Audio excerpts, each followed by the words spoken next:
Hello and welcome to another episode of the Uncommon Energy Podcast. And on this week's episode, it's really going to be all about Worlds. We just came back from the World Championships, both Azul and I. Azul was playing for, a couple A little hours, and bit. then I was working.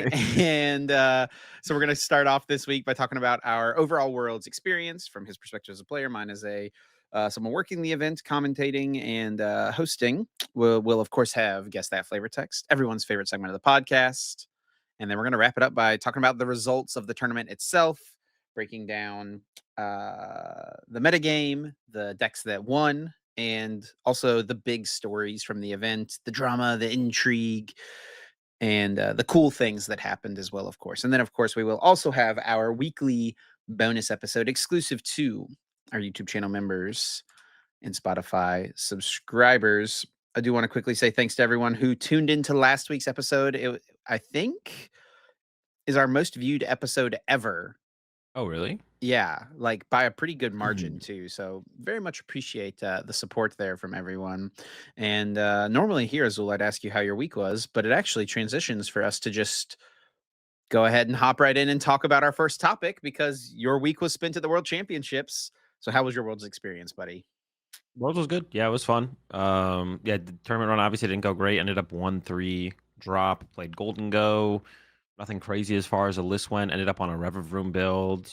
Definitely was like some more like after looking at what everyone else played. Um, I think the two coolest builds of the deck were like the Chansey and the Tokus build. We'll talk about those later though.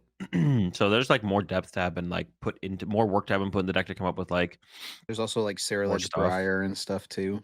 Yeah, the Sarah Ledge Briar. That's actually something I was, like, aware of, but I never tried. I thought about it, like, at the beginning of the format, but it's, like, never something I invested time into because I just thought it was probably too many pieces, but, it was initially inspired by, Yella's build from one of the European regionals where he played Dustnor, Pidgeot, and Sarah Ledge Briar in his Golden Go deck. So, Hmm. like, I gave it a little bit of thought going into this format, but I never actually tried it. So yeah, that was like another thing as well. Everyone trying to come up with like an edge for the mirror match, drawing prize cards faster with Golden Go. What's the best way to do that? And I think it was also a lot of stuff of like maybe this isn't like the main reason, but it was like having ways to deal with the answers to Golden Go, right? Um, Yeah, something like I the Toad basically Scrolls, right? If you have yeah, like a Chansey or Togekiss in your deck, like you can take a 3 prize turn on a 2 prizer or a 2 prize turn on the other thing, right? yeah, At some point, potentially give yourself more of a chance there to even things out. It also, those things can be nice against some of the counter decks like the Cornerstones or the Crustles and stuff like that, because you're still going to take some prizes, right? So giving yourself the chance to take more prizes, there definitely, it was cool to see how many different ways people innovated the deck. Um, and there was a lot of people who just played it pretty straightforward as well. This one I'd say would lean a little bit more towards straightforward that you played. yeah. There was something crazy. In the build, there was the TM Evo. I mean, there was the Rever Room, so there's like for more draw power. Right. And then there was the TM Evo, which is nice to go to play around stuff like Klefki. Also, if you have a slow start, if you go like first against Altnor, and then you don't get Genesect in play, going for next turn team, like having just access to your Golden Goes through Arvin is kind of cool. And then also in the mirror match, being able to like team Evo out the Rev Room to be able to dig for your baby Golden Go without putting a 2 prizer in play is pretty cool as well. It also allows you to like put Genesect in play and then attack with baby Golden Go. If you have 2 energy on it, they go KO your Genesect after you went strike it rich on a Gimme Ghoul, and then you can go attach third energy, boss up Gimme Ghoul, KO another Gimme Ghoul, and then you still have a 1 prize board going into their next turn. So that combination of cards for the mirror can be kind of cool, depending on what they have. But if they have stuff like Togekiss and stuff, things can still get weird, obviously. Um, but yeah, I ended up on the Golden Go. Like I said, not a great tournament run, but for how much prep time I put in and like the prep time I did put in, because I really just streamed uh games with the deck. If I had like locked in on Golden Go maybe a little bit sooner, I would have ended up trying a couple different variants. And maybe gotten to some of the other stuff. I don't know how I would definitely would have never ever ended up on Chansey. I would have never got to the Yeah. Chansey thing for sure. But like the other two are things that I had thought about for sure, gave it a little bit of thought. But yeah, pretty vanilla Golden Go deck, nothing crazy. And yeah, tournament run went pretty poor overall, but, like, my expectations for the tournament weren't super high for the prep that I had put into it, like, I didn't do a bunch of, like, try hard prepping or anything like that, just kind of some last minute stuff with Caleb and Grant on Wednesday and Thursday to kind of finalize the list, um, and, Grant ended up playing a different list than than me and Caleb, but, uh, the prep we did also, like, change some cards in his list at the end as well, like, some things got adjusted in his list with the prep that we did beforehand, so, yeah, I'm not like, You guys didn't want to play the Team Rocket's Venture Bomb? Dungeon Bomb's cool. You just can't play everything. That's the problem. Like all the cards are cool. Like all the cards are cool in Golden Go, but you can't play more than 60 cards, unfortunately. Yeah, I think Grant really, needs to focus on consistency if he's so unlucky. You can't play inconsistent lists and be unlucky. It's a bad combo. Yeah, it makes it that much harder to win. Yeah, definitely. But yeah, obviously I would have wanted to do better, but I can't really say that I'm disappointed with my run for like the prep that I ended up putting into it. So we'll try again next year. We'll see. Maybe I'll adjust things. Maybe I will put that extra Do prep you time have in. any sort of like does it motivate you to like put in more effort for Worlds, or are you kind of like fine with how things are going with you where you're at in your competitive career? Fine with it, but, like, I know there's, like, like, I could put more time into competing if I wanted to, and it's not something I don't wanna do, it's just, like, I kinda wanna do everything, like, I wanna do the content, wanna do the watch parties, but then I also wanna compete some, but, yeah, it's a lot harder to compete, I mean, it's hard to do all of them, like, I'm definitely leaning more towards into content than anything, I've been streaming, like, a lot lately, and I kinda wanna keep that up. Maybe if I can just, like, find a better way to streamline my time, like, I can try and do a little bit more of everything. Because there definitely is like, yeah, 'cause there's so many major tournaments going on. It's like it's pretty Yeah. easy to watch party. There's always gonna be stuff to watch party for sure. So I would never like miss out on that fully. So even if I like competed at more regional. So I'll just have Y- to see how I feel going into the next season, to be honest. That's kind of just what I like play it off of. I'm not like putting too much pressure on myself one way or another. It's like, oh, the plan is to stream 7 days a week for 8 hours a day next season. That's got to be the goal. Watch party as much as possible. The plan is to compete in every North American regional, every North American major. It's just gonna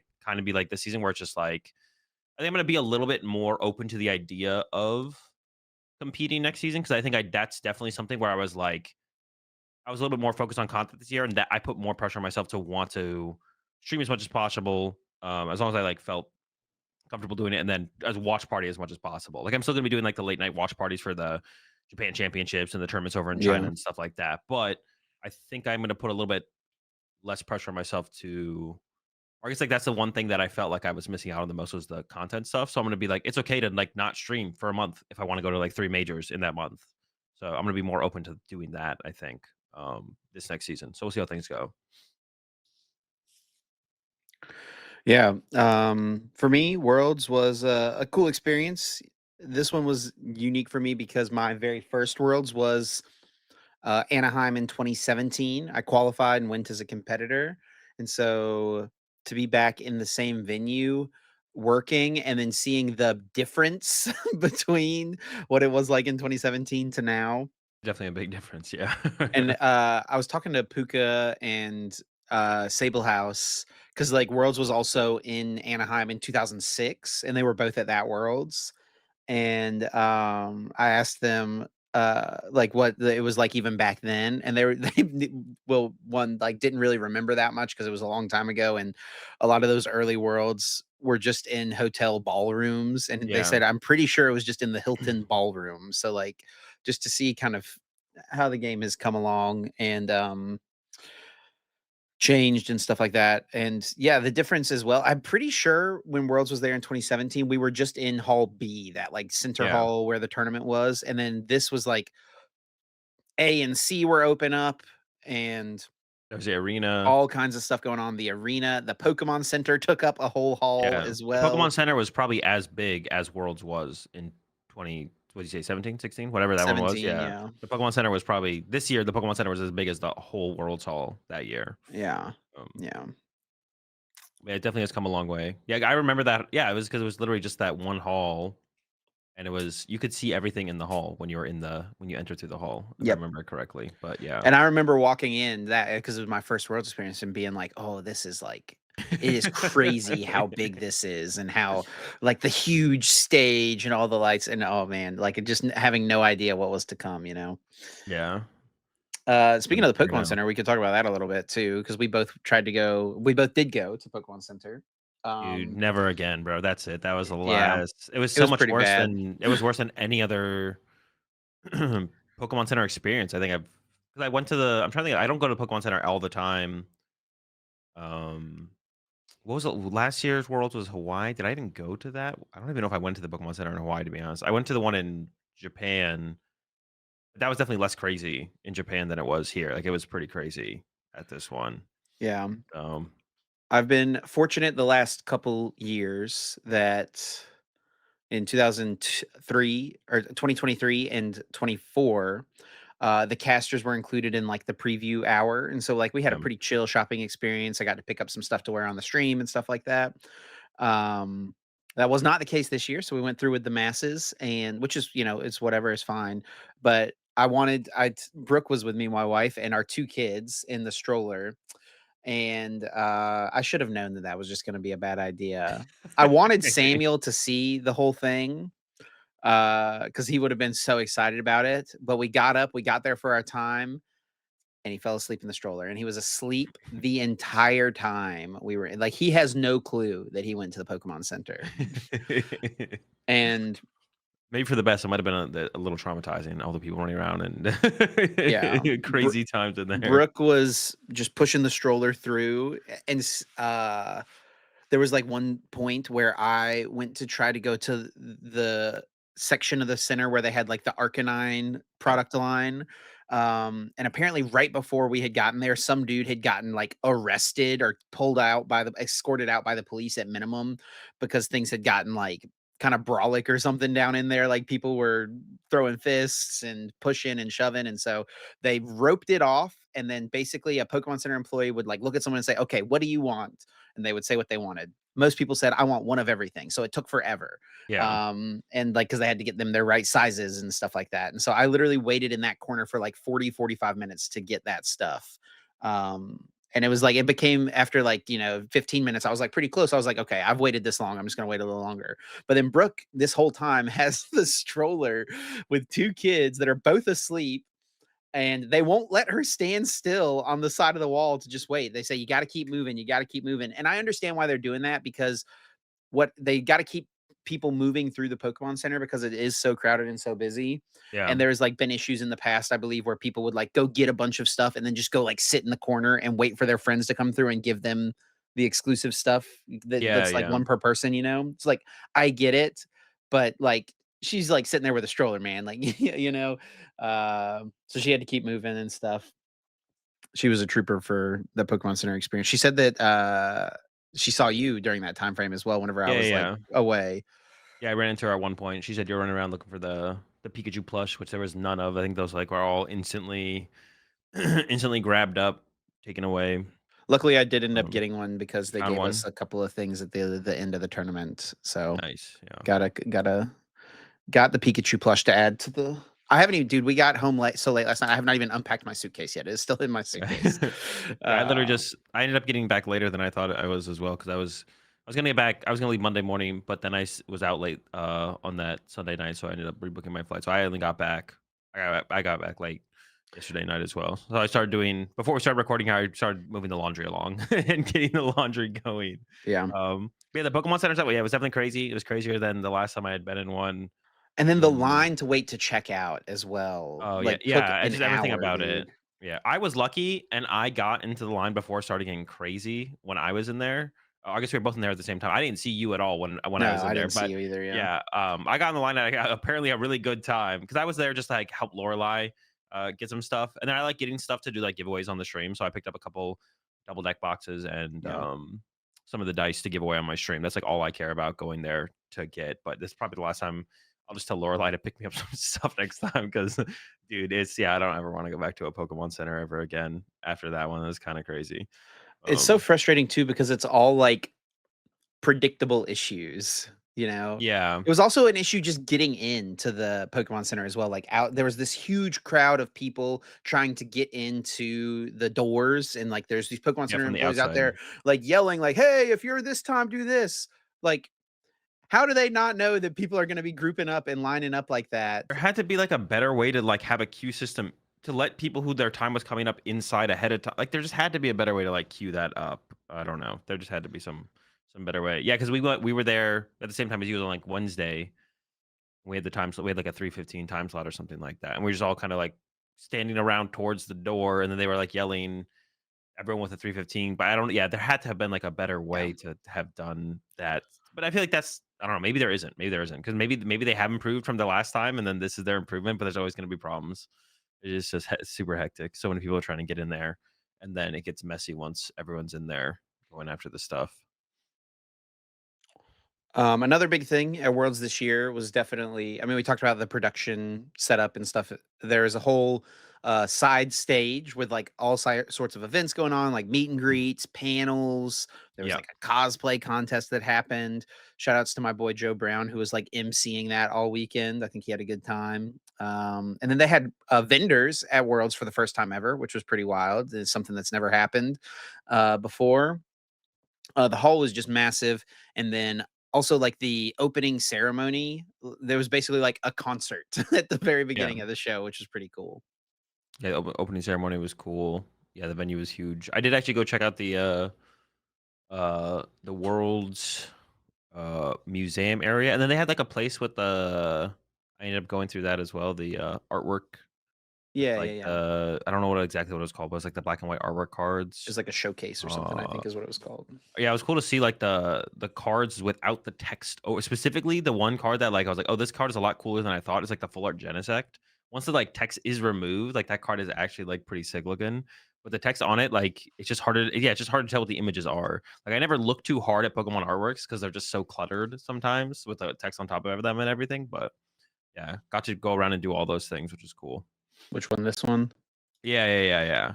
Which, so this like, I'll look at it, but they're, like, all the text on it, so I don't really think too much about it, but I saw, like, the image without all the text on it, and it's actually, like, pretty sick. It looks like something, like, out of kinda like Terminator or something like that. There's always funny things with, because like, so many TCG players, like, just read the cards or, like, know what they do, half the time they don't even Yeah. read the cards, they just think they know what they do, right? Nobody spends that much time looking at, like, the actual pictures and stuff, so it's always funny whenever, like, some I don't know what a good example of this is, like, some EX or whatever that has been super played, like Eternatus or something like that. Yeah, it's like, "Oh" yeah, and then you, like, know what And he then you actually see, like, what like, it that he's like a actually looks hand, like. You right? see, like, For the the VMAX. the video game version of it. And yeah, because like, dude, you can't tell what this thing is. Yeah, and it's just like It's a just big hand, yeah. and then And then you, like, see it actually, like, the video game spread or whatever. People are like, "That's what that thing looks like?" Yeah. Yeah, that's cool. We did a little segment about the World Championship History Museum, which was fun. Talked about some of the cool things there. Um, and then on Sunday, there was the closing ceremony and just the arena in general, which was Yep. really, really, really sick. For the first time ever, Championship Sunday took place inside the arena, and the stage setup they had was just nuts. Yeah, it was, like, super cool. I got there for Unite, so I got to watch I think I missed game 1 of Unite, or I got there in the middle of game 1. Um, and then it is kind of unfortunate as well because, like, you had to go to the section with, like, your wristband or whatever, so, like, if you showed up without people, then you'd have to, like, go back out and back in to, like, get a new wristband in that your section with the people, but I guess, um I don't actually know 100% how that works, but, uh yeah, so I got to the arena, watched Unite, and then I had to go meet up with some people after that. So I left the venue, and then I was heading back when seniors finals were about to start, but at that point they had stopped letting people in, unfortunately. So I got to see the Unite part, which was pretty sick. It was pretty cool. Um, and the stuff that they did with I mean, they had stuff on like they had stuff on the state, like the stage or whatever. Had doing different like animations and stuff, or had different like graphics on it. Like for Unite, it had the each behind each player was the character they were playing, and when they were knocked out, they had like the little timer counting down until they respawned and stuff like that. And then like this Yeah, one that Chip is showing with the card game was like super sick as well. I All the stuff think they did with that that. I think the Unite one as well. It would like the bar would decrease with their HP as Yep. well, Yeah, so you yeah, can see like how much HP the Pokemon had, and the players can't really see this stuff, but it's like cool yeah. for the spectators. It's not like it's like extra information or anything like that. That'd be cool. I Um, mean, this is like, I mean, we'll eventually get there where it'll be like, what is like I don't know, what have they done with like artists in the past? Didn't they do this with like Tupac or something where they had like is like a what is the word I'm looking for? I don't know, bro. A hologram? A Oh, hologram. oh, sure. Yeah, we'll get to the point where it's like holograms behind the players or something like that could be cool. I mean, Here's the that's like an Unite one. eventual. Yeah, yeah, yeah. And Yeah, it's that got, goes like, super the sick. cooldown timer for when the Pokemon get knocked out and when they come back Yep. in. Yeah, Unite was really sick. It actually made I haven't played Unite since, like, the first month that the game came out, but it made me, like, wanna play Unite, to be honest. Yeah, especially on the Switch too. Because one of my like gripes with Unite, so I played a lot of League of Legends, so like that's what it makes it hard for me to like enjoy Unite. It's fun to play with friends though. Like it's fun to play like a group of 5 players. But the frame rate is so low on the Switch. But Switch 2 now. Yeah, This would well, be a reason for me. Like, a lot of these guys play on phones. yeah, that was apparently a thing I heard. They something about one phone, like they ended up playing on like rental phones or something with like I don't even know what the situation was. Yeah, but they apparently all the players in Asia, I think they all play on phones, or something like that. So, which is interesting for sure. I didn't even know the game was on the phone. I didn't even know you could I download it right now on my phone? Yeah, yeah. The heck? I definitely could not do that. I could not play on the phone. That's interesting for sure. Well, I mean, Um, some phones have better, like, processing power than I mean, a lot of phones, Switch. honestly, have better Honestly, you're probably processing right. power than the Switch. You probably get a higher frame rate on the phone than on the Switch. That actually is probably fair. There are Honestly, I think literally people who have gaming phones. yeah, Like I think phone gaming in general over in Asia is, like, a lot more popular because even, like, I know stuff like Call of Duty Mobile and stuff like that is, like, huge over there. mm. So maybe phone gaming is just, like, a bigger thing over there. Because I could not imagine if I had the choice of playing on a Switch or playing on my phone, I'm playing on the Switch, especially now with the Switch too, but, like, um, Well, and maybe you need to get a Switch 2 and we need to get a 5 stack going, bro. I'm down. I'll get it. That's what I'm saying, like, the game is fun, like, yeah, the game is fun if you play with, like, a 5 stack. It's one of those games where it's hard for me to like, I couldn't solo queue Unite, I don't think. Sure. Solo queue grind Unite, but yeah, it is definitely fun when you get your friends involved. And yeah, the stage was super sick. Like you said, for United was super sick. Definitely glad I was able to experience that. Would have been cool to have been there for the other games, but like I said, yeah, by the time I left the arena to go do some stuff, and then when I was coming back for TCG seniors finals, yeah, they were turning people away from entering the arena, unfortunately. Yeah, I don't really know exactly what happened there. I've heard like seen the rumors and stuff on Twitter about like what people were saying about like the fire marshal being involved. I know none of the details of those things. I know it's super unfortunate that people couldn't get in to experience it. I'm sure that Pokemon had envisioned it being packed out, when they planned this. So I Yeah, can of course. imagine they Pokemon wanted the arena to be as full as possible. So um I yeah, it think was a the little bit of a bummer the way it all went down for sure. fire marshal would have been frustrated at that point because I even on like Wednesday, apparently he was getting close to shutting down the Pokemon Center lines outside and stuff like that. Yep. He had come through and like was like, "This needs to get cleaned up. Like this, there can't be this many people here." I heard Uh, that too, yeah. he was maybe just done by Sunday, and he was just like, Whatever I can shut down, I'm shutting down." Yeah, what a fun guy that fella is for sure.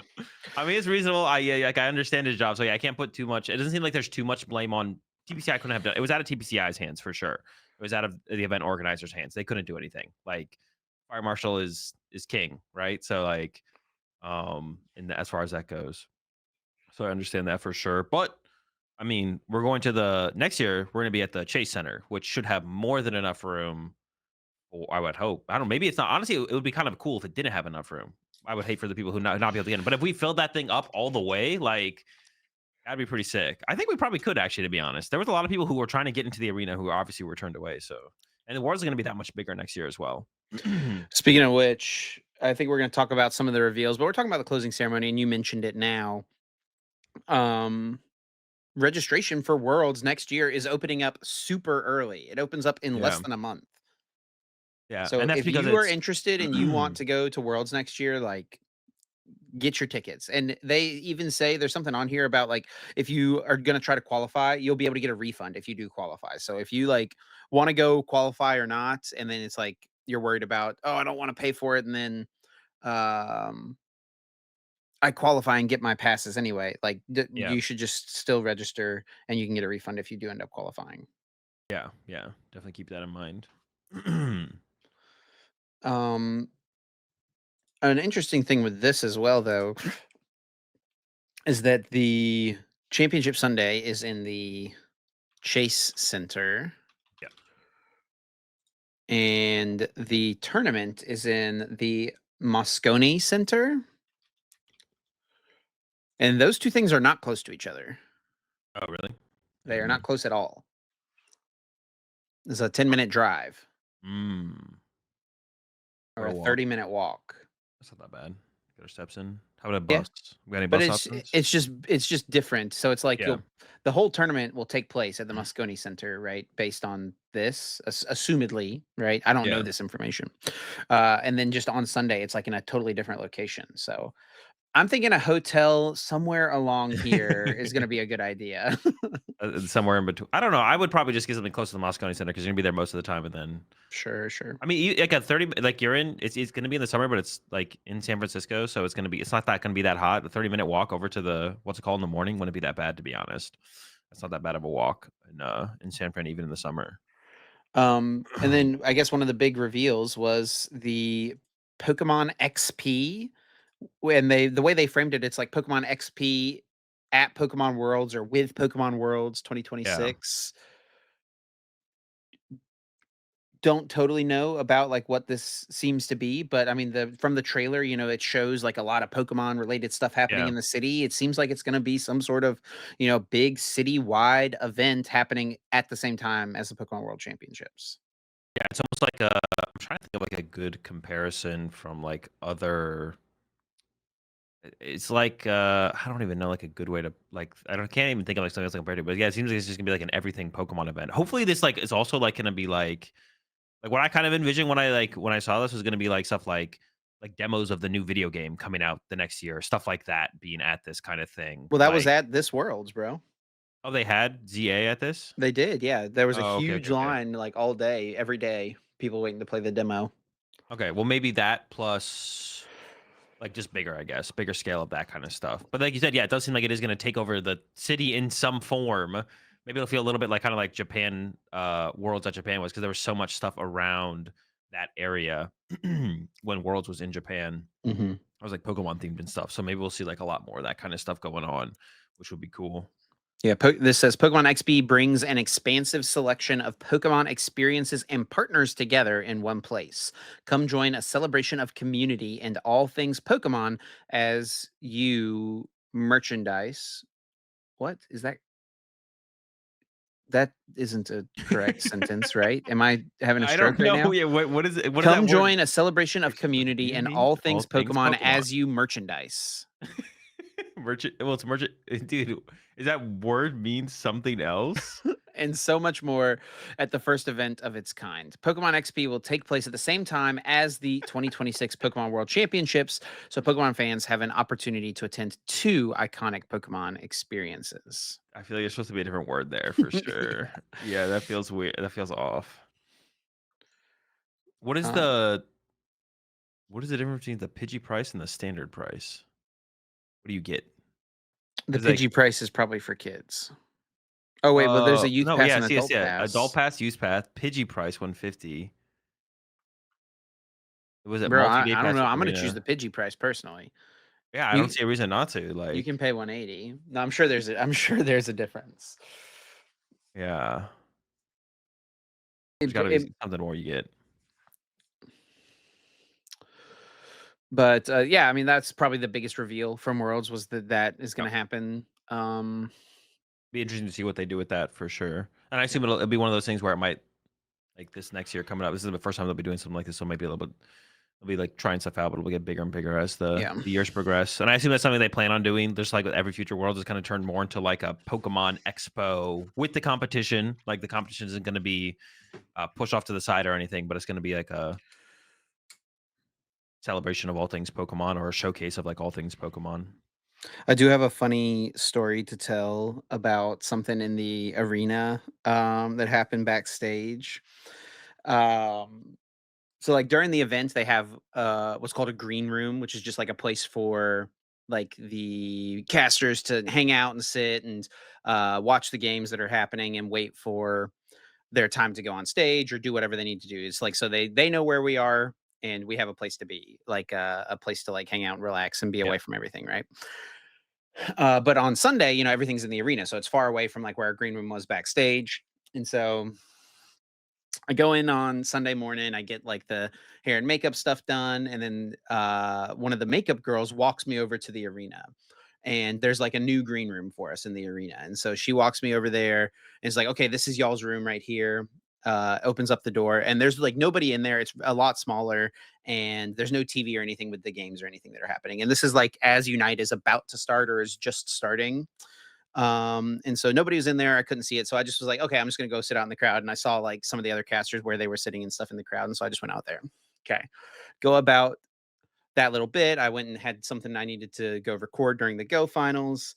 And then before TCG started, I walked back over and then was like, okay, I'm just gonna go sit in the green room for a second. I opened the door and they actually have a TV set up in there now.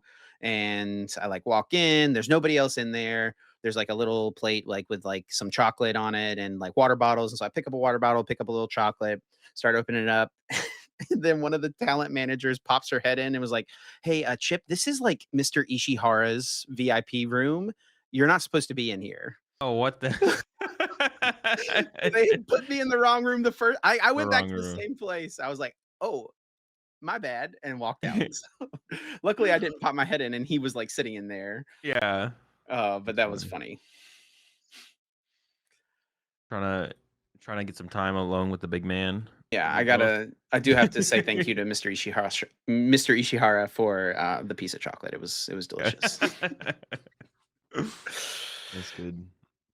But yeah, before we talk about the results of Worlds, we do have to take a moment to do guess that flavor text. But before we do guess that flavor text, we of course have to thank our fantastic sponsor, Dragon Shield, for supporting us here at the Uncommon Energy Podcast. Dragon Shield, of course, makes some of the best card gaming and tabletop gaming products on the market. We love them for the sleeves. And Azul could actually get some more use out of his sleeves that he used this weekend, probably. You could use it for the next tournament if you wanted to, because they didn't get that much wear, did they? Yeah, they did not get that much wear. I definitely could probably um get another run out of them, definitely, yeah. They are durable enough for that by far. But yeah, huge shout to Dragon Shield. I did Ooh, rock the yellows at the event. They served me well. For no, they the little didn't. time that I did. Yeah, they did. For the little time that I played. No They served complaints. you well, but it's not like Yeah. they. Yeah, yeah, Yeah, yeah. yeah, yeah, yeah. I owed them more play, but it's that one's on me, I guess. Looks like they got a couple new colors here: the gooseberry and blossom pastel duels. I have not seen those two, Yeah, I've not seen those either. I think those are new. so Uh, that's a cool one. yeah.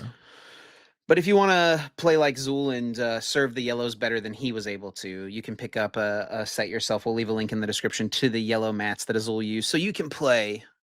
Well, maybe you don't want to play just like Azul, to be honest, at this point. But if you do, you can pick them up yourself. Link in the description. Use our code UEPOD when you buy anything from Dragon Shield's website.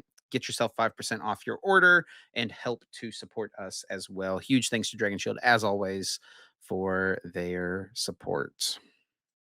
Yeah. Yeah, appreciate it as always. Up next, we got guess that flavor text. This week, I'm gonna pick a card for Chip to try and guess. Wait, is that correct? It is my turn, right? Pretty sure. Yes, it is. Because I guess last week I guessed Cutie Fly. I'm gonna pick a card, read the flavor text, and then Chip has to try and guess which card in Pokemon that flavor text belongs to. He'll get 4 points. If he doesn't use a single lifeline. For each lifeline he uses, he'll get 1 less point. The lifelines are what set the card is from, what stage the card is, and then read an attack name. Chip, are you ready for this week's flavor text? I am ready. Current score got me up 38 to 33.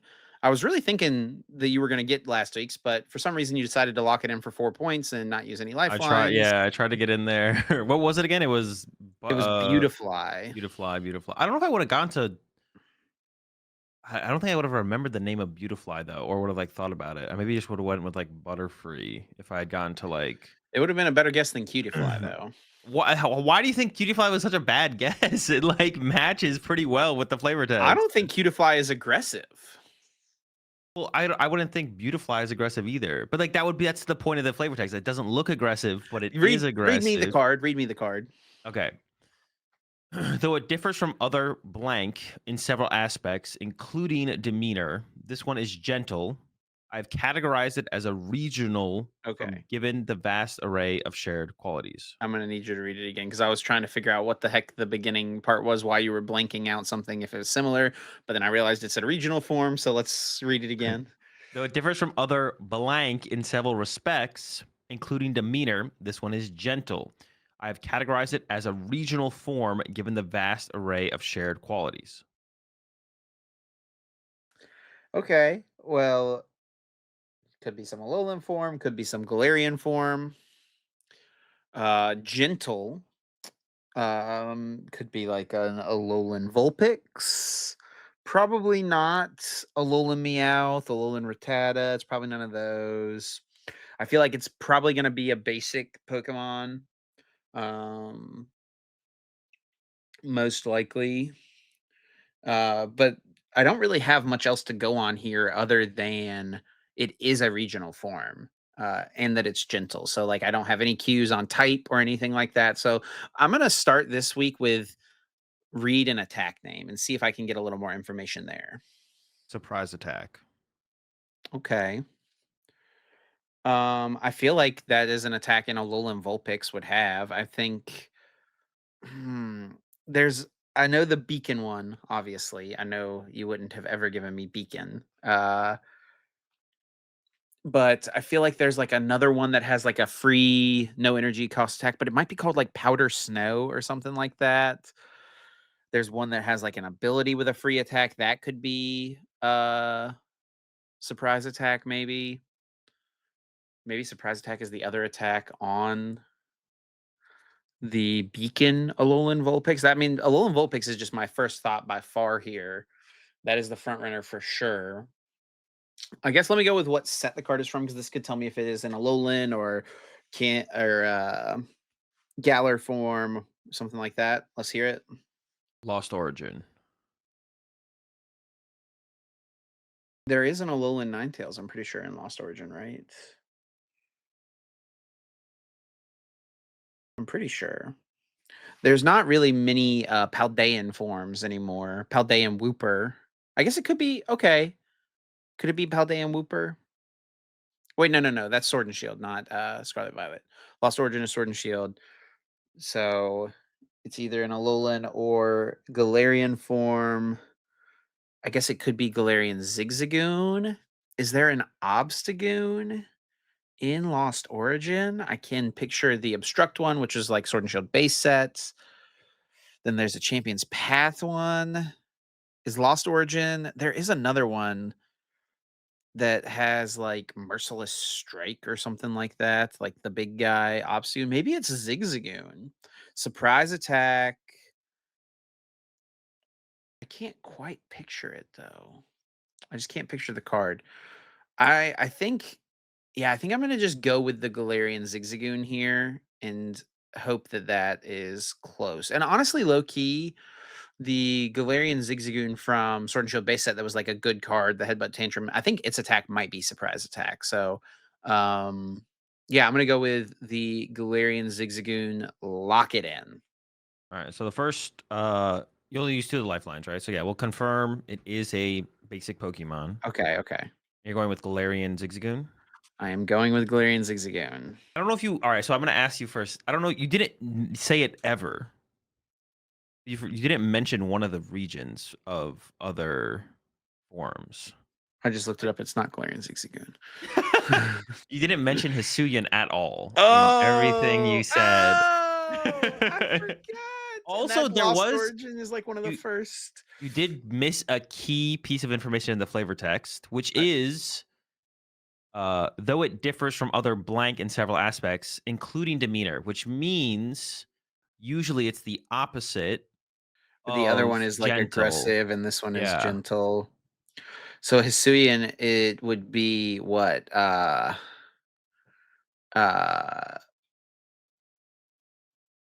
Hisuian, Voltorb? No. Or maybe no, it's not Voltorb. Um, Is Voltorb oh, usually Zorua. no, it is Basculin. Hisuian Basculin. Yeah, I wasn't getting that. I felt like once you just like did not mention Hisuian at all, I was like, all right, he's never gonna get it. He's just not even thinking of Yeah. Hisuian. I wasn't. I was thinking of like the mainline games, and I guess Legends Arceus is a mainline game, but it's not like a traditional Pokemon game, the Hisui region, you know. Yep. Yeah. So I just, yeah, it didn't even cross my mind. That's kind of on me, to be honest. I don't know that I would have gotten Basculin though. Yeah. Yeah, yeah, maybe not. Yeah, if you had gotten to the yeah, you didn't pick up on the what's it called in the flavor text, the hint in the flavor text, which is that it's the opposite of whatever it normally is, this form one. Well, I was thinking about that when I was talking about Vulpix. I guess I shouldn't. Yeah. I should have stayed away from Zigzagoon. I guess Kanto, like the Fire Vulpix, I is think probably Zigzagoon the gentle. I think Zigzagoon would maybe fit that though, I guess as well. Like the normal Zigzagoon is a little bit more aggressive and this one's like more gentle. I don't think the normal one is. I think if anything, Galarian Zigzagoon is probably more aggressive. So that I did kind of forget about it by the time I locked it in.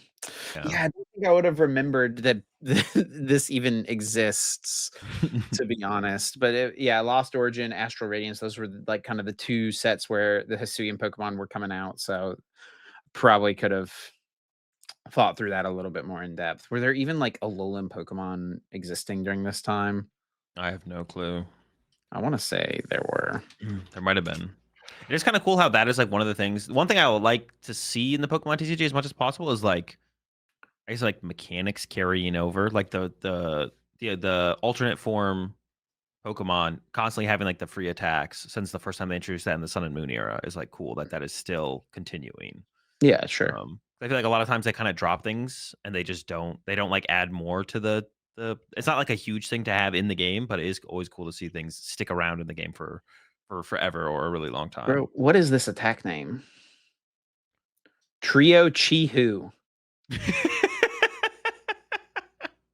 Do you think anyone in the history of the game has ever announced Trio Chihu as an attack? Was it in maybe it's in one of the pre-release things? That's the only thing I think of. We don't know exactly because this would be a pretty good. That's a pretty good pre-release card there. I feel like You know, not too bad, not too they also bad. they have the hair too, dude. It's just so what a goofy card. Do they actually have the hair, or do they put it on when they like? Is it like a? Are they trying to blend in? Like, what is the lore behind a Alolan Doug trio? Why do they have hair? Also, how do They're they keep? just they're living the island lifestyle, you know, letting it hang. If they live underground, how do they keep their hair in such immaculate condition? Like, what is the? That's a good point. Yeah, interesting. The Alolan Doug trio. What a weird Pokemon. All right, no points for me this week, unfortunately.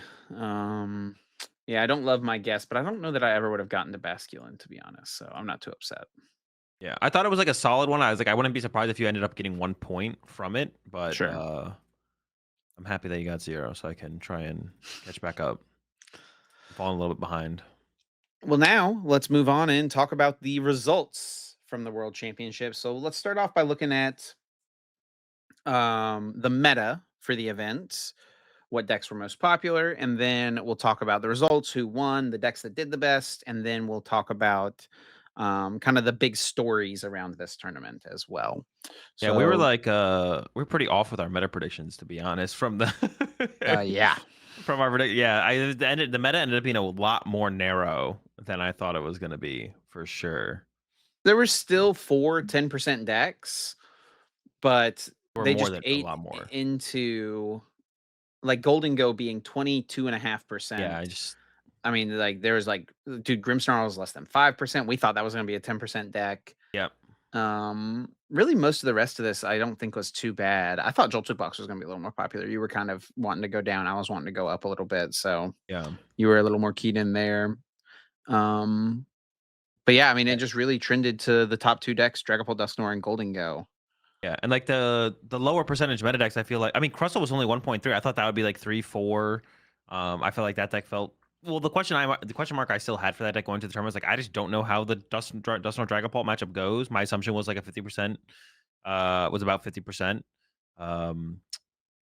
Win rate, like it was like a 50-50, Dragapult Nor versus Crustle. But if that matchup was bad, Crustle's kind of a bad deck to play. But if it was actually good, then it was like Crustle becomes that much better of a deck to play. But yeah, it was only 1.3% of the metagame. So like the lower percentage decks were just like a lot lower. Yeah, it's like a lot more top heavy of a meta. Like people were not playing the low percentage meta decks like as much as we thought they might. A Honestly, the more I'm looking at this, it really wasn't that bad. It's just like we underrated Golden Go, overrated lot. Grimmsnarl, right? Yeah, sure. But Dragapult Dusknoir, we were pretty. Wait, no, I'm tripping. 17. Yeah, no, we're Okay, a okay. little bit down on that one as well. But I think we are giving too much percent. Also, like, yeah, we're giving too much percentage. Honestly, we just need to beef up all the numbers basically, and then yeah, Grimmsnarl takes a bigger hit, and then like the other decks that we put in our spreadsheet had to also be lowered by like a percent or two each. Um, but like if like yeah, there's a lot less like the decks that are we're looking down here that are like 0.2%, 0.3% are like at a regional they'd be like 1%, so they would eat into Mhm. those top percentages. But yeah, not here, not at Worlds. Yeah, it was super top heavy uh meta. Golden Go 22%, which is just ridiculous. Do you think if you had known Golden Go was gonna be 22% and Dragapult was gonna be 17%, do you think you would have changed what you played at all? Would you still run it with Golden Go? I definitely would have thought a little bit more about stuff like Flareon, um, and maybe tried to make that work a little bit more. But I don't know if it would have really changed that much. Something like Crustle would have become a better option, or like something I would have considered a little bit more heavily. I would have had to then I would have like put some time into like the Crustle versus Poltmore matchup and truly try to figure out where the matchup stands. But I don't know. It's just Golden Go was like such a good play. And like it's not like Pult Nor or Gardevoir were like bad decks to play, but they were also like like fine decks. But I would if I had to pick between those three, I think I still would have ran it back with Golden Go specifically. So I would have to have found something a little bit out of the box. Yeah, we had Grimmsnarl pretty highly on our meta tier list. After I had played with the deck a little bit after we had our episode had already came out, or after we had recorded the episode, like I definitely like was not as hype on Grimmsnarl going to the tournament. Like the Golden Go matchup is just so tough for Grimmsnarl. It's like bad. It's pretty bad. Um, so yeah, I don't think it would have really changed much for me to be honest. Because like I would have been like Raging Bolt's not a deck I think I would have ever picked up or anything like that. So it really would have been like Flareon, EV Box. EV Box is like the one deck. Knowing the exact meta shares post tournament, if I could go back, maybe I would try and invest a little bit more time to EV Box and figure out the Polton Or matchup enough to the point where I felt comfortable bringing it. Because I would have been fine like taking the harder matchup against Gardevoir for the trade off of its other matchups for sure. So, um, is this maybe a trend to recognize for future worlds? Looking at the last couple of years, day one of Japan, Lugia was the most popular deck by far, like a huge percentage of the room. That's That was a good obviously a point. little bit different because the format was different, right? Yeah. Day one versus day two. And then in day two, what did you Mew was most popular in day two? Is that right? Yeah, I wouldn't like read too much. Yeah, Lugia being the most popular in Japan was definitely a surprise, but I wouldn't read too much into it. I don't think. But then in Um, Honolulu, Reggie Drago was the most popular by 25. far. Yeah, Yeah, but that was like 25%. everyone knew that though. Like that was predictable. That one was like, yep. So you don't think it's a thing of like whatever the best deck is, or I think. most Well, I think popular deck is, like, will be just more substantially more popular. popular at Worlds than what we Well, would I think it's. expect? I think definitely one way to look at it is probably the to predict the meta will be a little bit more top heavy. Is probably correct. So yeah, you're just gonna be playing into a more top heavy metagame at the World Championships. Does that mean we'll get a 20% meta deck? Not for sure. It just kind of depends on if the best deck feels, or if like the one of the top decks feels like it is the best deck. Last year was Reggie Drago. This year, it was Golden Go, where a lot of people agreed that Golden Go seems just like the best of the good decks overall. Um, but yeah, we could have seen something where it was like maybe Golden Go wasn't that much better than Poltnor or Gardevoir, and then it was a little bit closer. It was like like 16, 16, 16, or 17, 17, 17. And they could have been like a little bit more evenly split in terms of meta percentage. But a lot of people agreed that, myself included, that Golden Go felt like the best of the best decks. It just felt like the better of the best decks. Like, I felt like I had an advantage into Pulse and Gardevoir, and then its weaker matchups were a lot more of the less powerful decks. So it was like worth the trade off type situation. And they had people coming up with like cool ways to kind of solve that as well, with some of the builds that we'll take a look at. But yeah, I think no, no, we'll see. Like I wouldn't say it's like you should assume the meta will probably be more top heavy. I think for sure, but it doesn't mean we'll always have like a 20+% meta deck like the Drago, like the Golden Go this year. Well, let's look at some results here. Looking at the top 11, I believe, right? Was the cutoff here. So first off, kind of an interesting thing happened where because there was a tie on Yep. stream the last round, uh a bunch of 26 match point players made it in that wouldn't have otherwise. Was it So it 26 made it or a was it? big ASIM. It could have been a clean cut. Yep. It made it an ASIM cut. Yeah, we almost had a clean cut of X and 2, right? And then it was X1, 2. Yeah. We got extended down to the ASIM cut. Yeah, because Keon versus Kieran tied on stream. And there was another table that naturally tied out on the floor as well. It needed to be two Mm. natural ties happen. Oh, really? Oh, okay. Yes. Let me see if I can see the Arcanine pairings. This is I like to look at it this way. So like in round 11. Yeah, it was both of these tables tied naturally. But wouldn't you just need one to tie and then it would what? No, I think it would have because it would have been 1, 2, 3, 4, 5, 6, and then let's say 7, Would have had and then 27 8. It though. would have been clean as Oh, yeah. sure. Yeah. It needed Wait. to be both. Yeah. Oh, wait. Go to the top again. 1, Top 2, tie. 3, 4, 5, 6, Yeah. Yeah. 7, and then this is a tie, so it's out, and then 8. Yeah. So it would have Yeah. been clean at 27. So 2 tables at the winning and needed to tie, and that happened. That allowed all these 26 pointers to make it in. Marcos Fuentes, Daigo Yoshihara, Ryota, and also Riley McKay, who, luckily for Riley, I Yeah. think Riley is very thankful that Kieran and Keon tied on stream Definitely. because Riley is our eventual world champion. Yeah. With the guard four. Um, Coming off of the finals, second place finish at NAIC, back to back two biggest tournaments in a row, making it to the finals, losing one, winning the other with Gardevoir. Yeah, and there's really nothing crazy in this list either. The Flutter Mane is probably the most unique thing, but The that's not like Flutter, a shock to see, I would say. yeah, Flutter Devo. I guess that's kind of Riley's answer to Golden Go. Like that's like the strategy to go for like some kind of Devo line if you're not already up in the prize race. But it can be hard to, yeah, because there's no Drifloon in this list, so it'd be hard to prize race a Golden Go. Maybe Clefairy can get involved if you get ahead somehow, but it looks like it has to be some kind of comeback play from the Flutter Devo. Yeah, and what a sick story for Riley as well, because I would say like 2 months ago, basically none of the TCG community even knew who he was, right? And then he gets second place at NAIC and then wins the world championships.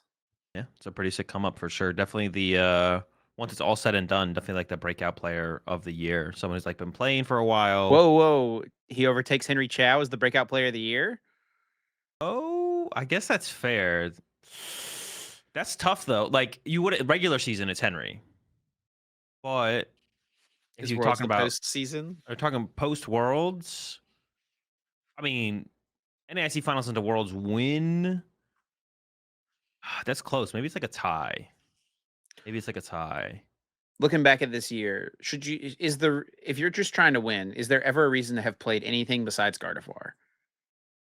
I mean, I think Garver's as good as anything else, but well, yeah, like there's nothing ever better than. Well, at Worlds, I would have said like I still wouldn't have like at Worlds specifically. Like I think Gardevoir is still like I mean he's still a fine play, but I think I would have still betted on. I don't know if I would have bet on. I don't know. It's I think weird. Gardevoir is like the perfect intersection of It's because that is power level plus outplay potential. yeah, because like yeah, because even at Worlds, like when people showed up, like Riley did end up defeating Oyvind in top 8, which is a favorite matchup for Oyvind. But it's like it's one of those things where it's like Golden Go is not going to have as good of a time against its counter matchups, whereas like Gardevoir can pull out the dubs against the unfavorable matchups more often than something like Golden Go would ever would. So there's like that depth to it where it's like you have that flexibility to be able to do those things. So yeah, I mean, yeah, if you were trying, like, there was no, I don't think there's a point this season where Gardevoir was a bad play. Um, it wasn't always the best play, but you couldn't ever go wrong with it for sure. I mean, a lot of the time it was the best play though. A lot of the time it was more often the best play than not. But there was moments where there was maybe a deck that was like a little bit better, but you couldn't go. You would never be like, oh yeah, Gardevoir is like a terrible play right now except maybe in the beginning of the season. Even though we did have Henry Chow like taking down, getting through some of the Reggie Dragos, like that was the moment where I was like, that was even though even though we saw Henry Chow like winning regionals, that was one moment where I was like, being unfavored into Reggie Drago seems a little bit like an iffy choice for sure. And then second place was a player whose name was pretty new to me, Justin Newdorf. But uh, he's just one of those like PTCG live grinders, and this is his first year as a 335. Masters Division player. He had gotten top 8 at Worlds 2 times previously. He just got top 32 at NAIC, so another pretty good couple of months for Justin. And yeah, he gets second place at Worlds with Dragapult Dusknoir. Again, nothing super crazy happening in this list. A pretty normal looking list, First but year first year master, right? he is a first year master. Yeah, he got top 8 at Worlds last year as a senior. Yep.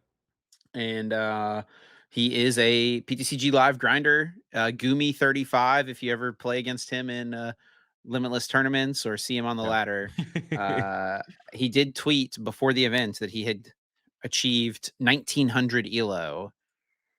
So I mean, he put in the work and it paid off. Yeah, another testament to just ladder grinding. And yeah, super vanilla list, right? There's nothing crazy in this list literally at all. Like this is pretty standard as far as Poltnor goes. I'm sure people play different 60s. It's not like everyone's playing the 60, but like basically it's like one or two card different from probably what most people were bringing to the event. But yeah, very powerful deck, right? So definitely the deck that this is the deck that felt like you could literally beat anything with it. And it definitely felt like the most, I don't know, powerful. I don't know if I want to say powerful, but like yeah, it basically has no terrible matchups. There's some unfavorable matchups, but it's like it felt like the deck going into Worlds for sure was Poltnor. Yeah, definitely. Yeah, I don't think anyone would have faulted anyone for really playing either of the two finalist decks at Yeah. Worlds, right? Yeah, two of the best options for sure. So congrats to Justin, sick performance, and I'm sure we'll see more from him in the coming months. And then a pair of Japanese players in the top 4 here. I guess let's just look at the rest of the top 8 meta. So there's Yeah. a couple Charizard, a few Golden Go, which is not a surprise, another Dragapult Dusknoir. Again, nothing super crazy in this list either. Like two cards different. Like that's a Brox and a third Yeah. boss, third Duskull. Oh, I guess the thing oh wait, no. That's the junior finalist list. I was They have something interesting. yeah, he didn't play Latias. He played air balloons Mm, instead. interesting. Um but yeah, the Charizards and a couple of Ins Zork as well, which I think is the biggest surprise. Yeah. So and Zoroark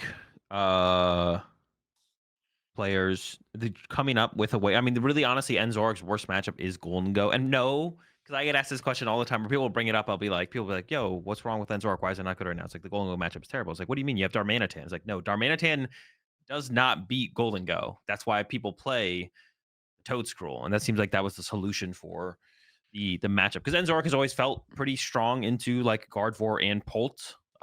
It's always felt pretty strong into both those matchups. The thing you had to solve was the Golden Go matchup. Like we see Mateus with the Cornerstone Turbo Energize inclusions, and then we saw the Toad Scroll in the build for Marco. So a couple of different choices in terms of like solving that problem, but yeah, that was like the question mark for Zork. I felt like for sure, and like so they've came to reasonable solutions there with those.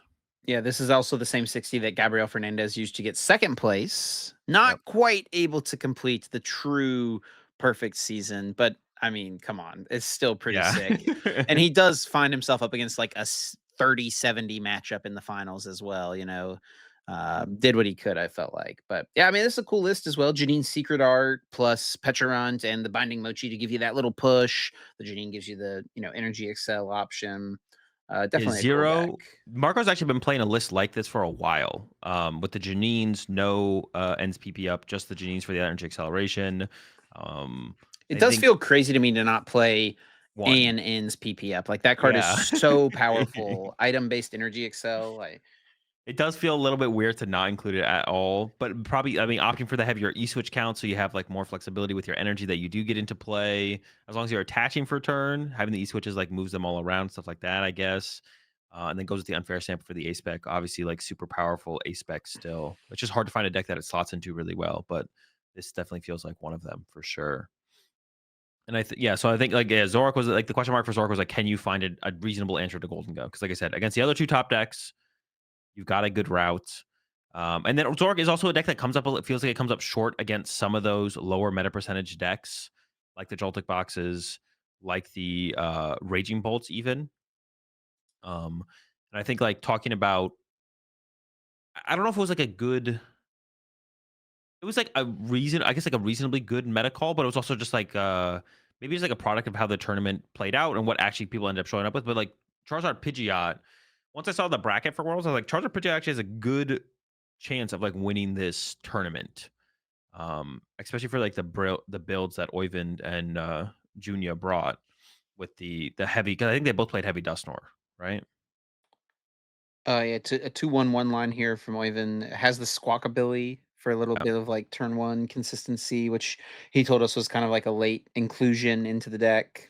Um, yeah, I think Oyvind's run was a really cool one to follow. We were kind of rooting for him, I think, and then yeah, it does have the Dusknor here as well for Juya. No Squawkabilly in this one. No Squawkabilly and the Max Belt as the ace spec. Yeah, lighter on the candies as well. Only 3 candy, 1 Nest Ball over the 4th Ultra Ball. But same idea from both players, right? Charizard, Pidgeot, Dusknor, which, yeah, the really tough matchup for Charizard. It's going to be a little bit different for the Max Belt. Like, you have the Max Belt, your Dusknor match, or your Dragon Ball matchup is a little bit better, but it's still bad. But I mean, Polt has a tough time against Golden Go. It was the most popular deck. Like, it felt like it was like a Charizard actually Pidgeot ended up being like a pretty reasonable meta call, it feels like. And like the way that once like everything was said and done and it was the tournament was like progressing, it seemed like, oh, there's definitely an opportunity for Charizard Pidgeot to maybe take the whole thing. This is the Raging Bolt list that Shizuki Nakagawa used to get top four. It's an interesting thing for both of these Japanese players who made top four because I'm not like looking at Limitless. They have like no finishes. I don't think I've ever heard any of their names, and that was one of the things we talked about too. It's like the difference in like the qualification process, right? Like most of the time, if someone's making top eight at Worlds, that's in our circuit. You know, we've heard their name before for the most Yep. part. You know, Riley, obviously, Piper Lepine. Landon Kittler, you know, multi-time regional champions, and then for like Japan, it's like, yeah, this dude won a city league with Raging Bolt, and like here he is at Worlds, and he gets top four. Yeah, yeah, because yeah, their qualification process is so weird. They have so few majors as well. Yeah, And like the the end results of their majors aren't like the best display of the best players over there as well. Like it's best of one. Like it's like, there's definitely a little bit more fluky. Not to like take away from the achievements of any of the players over in Japan, but like yeah, I feel like the results overall are a little bit more fluky. So like those are great players, but it's like it's a lot harder for the best players in Japan to consistently represent themselves or yeah. do well over there. So um yeah, the achievements, like a lot of the Japanese players, the best Japanese players, they don't have an achievement to kind of go with it yet. It's just harder to they have so many less tournaments, and yeah, best of one is not the best representation of a player's skills. So it's like usually no surprise when the at Worlds we'll see Japanese players pop up. We never heard their name before. They have like no achievements behind their name yet, for sure. But they're great players nonetheless. Yeah, it's pretty standard raging ball. They got the Chi and Pow technology in here, which I feel like had been kind of on the rise the last couple weeks. A way to be like aggressive with bumping your own area zero and even like cycling it. You can go like have area zero in play, load up your bench, play Chi and Pow, remove all the bad cards from your bench, play area zero, refill up your bench with a bunch of good cards heading to like that mid late game, which is like really, really cool where you can kind of create basically an unbeatable board where it's like you only have the stuff you need and it makes it really hard for your opponent to actually beat you heading into the late game. Yeah, this deck, I mean, I honestly think also seems like it was a solid enough play for Worlds. You probably have a tough time against like the Charizard specifically, and Gardevoir is like the big thing. But I mean, your matchup against Golden Go is close, right? And then the way that Dragapult Dusknor lists have developed and become, like you actually have a pretty good Dragapult matchup, it feels like. The straight Pult and Dragapult Dusknors. I feel like the Poltmore matchup is still pretty tough. Like they don't have the cape anymore to protect their bench, but they just like if you have the Draclox out, you get to the Neo upper eventually and you can take over the game from there. There's so much like also you're just getting Badooed Iona the whole time. Like you're getting I don't know, Badooed man. Iona the whole time. If you I mean it just kind of a lot of it comes down to finding that baby ball initially. Um But even then, once you find the bait ball initially, like there, if you have to put an owl in play, they just go bring up your owl. I own a Badoo. Bring up your owl, I own a Badoo. And then they find Neo Upper and go, Neo Upper knockout, your baby Bolt, or something bigger off your bench and it becomes pretty Yeah. close. This guy did play uh Benny on the winning end. Yeah, and I watched it was their second game, I'm pretty sure. I don't think it was game 3. I think it was their second game. It was on one of the side tables. I was standing over there watching and Benny like had set up like a board to just win, like take all his prizes on the next turn. I owned the guy to 1 card and didn't proc fez, like set up the damage, whatever, played it great. And then the guy just top decks boss to win the game. It was devastating, dude. There we go. The top deck boss to get the dub. And yeah, and then talk about the Zorks. There was Golden Ghost. Some Golden Ghosts did make cut. Most popular deck. It did not like fall completely flat, which would have been crazy if there was like no Golden Ghost in cut. Right. Um, Let's look at Landon's list here first because it's just pretty straightforward. Nothing super spicy. The bundle, that's about it. Really, picnic basket, but none of that is like crazy to see.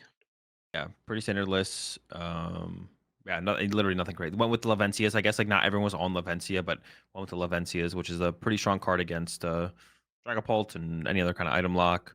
And one of the more crazier lists here, Piper with the Toga Kiss, making a comeback. And all like yeah, Piper's list is definitely a little more interesting. 4 Cypher over the 4 Arvin. I think Piper was probably choosing blind first. I was choosing blind second. I would like that's what I was going for, but yeah, like I said, there's probably more to Golden Go than I knew going into the tournament. So like this list is really interesting to me. Definitely something I want to try out. Togekiss, 4 Cypher Maniac. Definitely feels like it leans a little bit more towards just wanting to go first, be able to combo the Cypher with the Golden Go on the next turn, stuff like that. So this list is pretty sick. Yeah. And other than that, I think we've looked at all the lists. Oh yeah, there's one What did more Golden Ryotas Go look like? here. Yep, yep. And You see, again, this one nothing too crazy. Brock scouting, we don't really see very much in Golden Go, but having a little bit of yeah, a search option against Badoo. The double picnic basket, that I didn't notice that. Double picnic basket. yeah, the extra healing.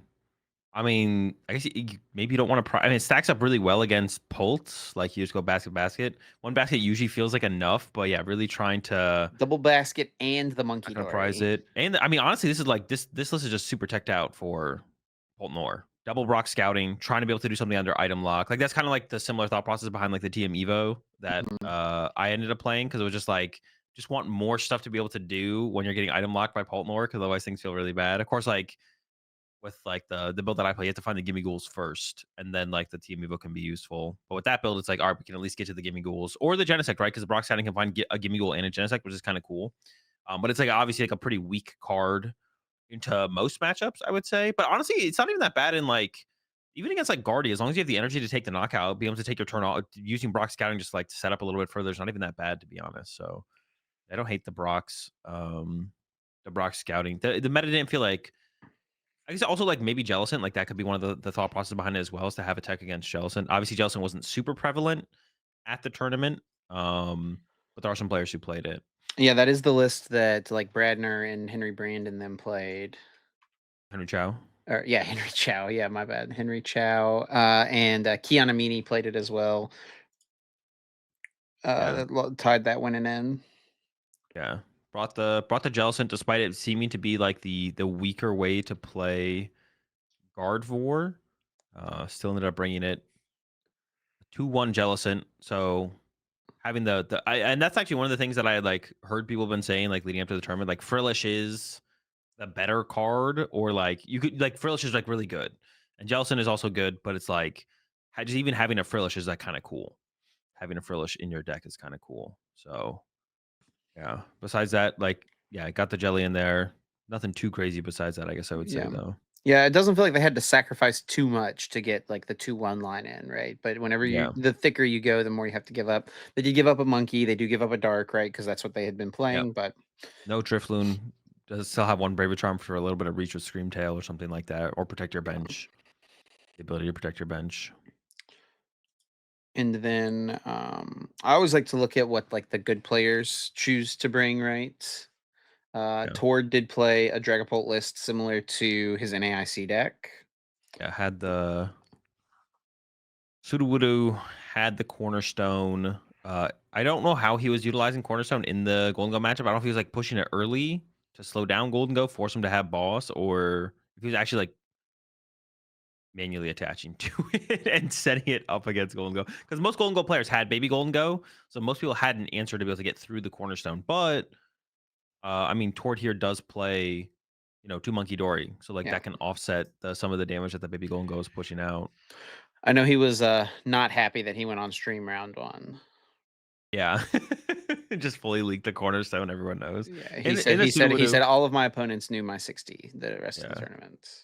Oh, he had Sudowoodo and Maractus. I didn't even realize he had both. I wonder Yeah. what the use cases are for Sudowoodo over the Maractus. I mean, it like can trap stuff like, oh, Noctowl. I guess you do no damage. So you could just beat Raging Bolt that way. I guess just by going Yeah, I think with it's supposed to be good Impound. against Gardevoir too, to Yeah, I like mean trap stuff. the Monkey Dory still confuses you, so it's just like you're not doing damage, but you're still confused after the Monkey Dory punches you back.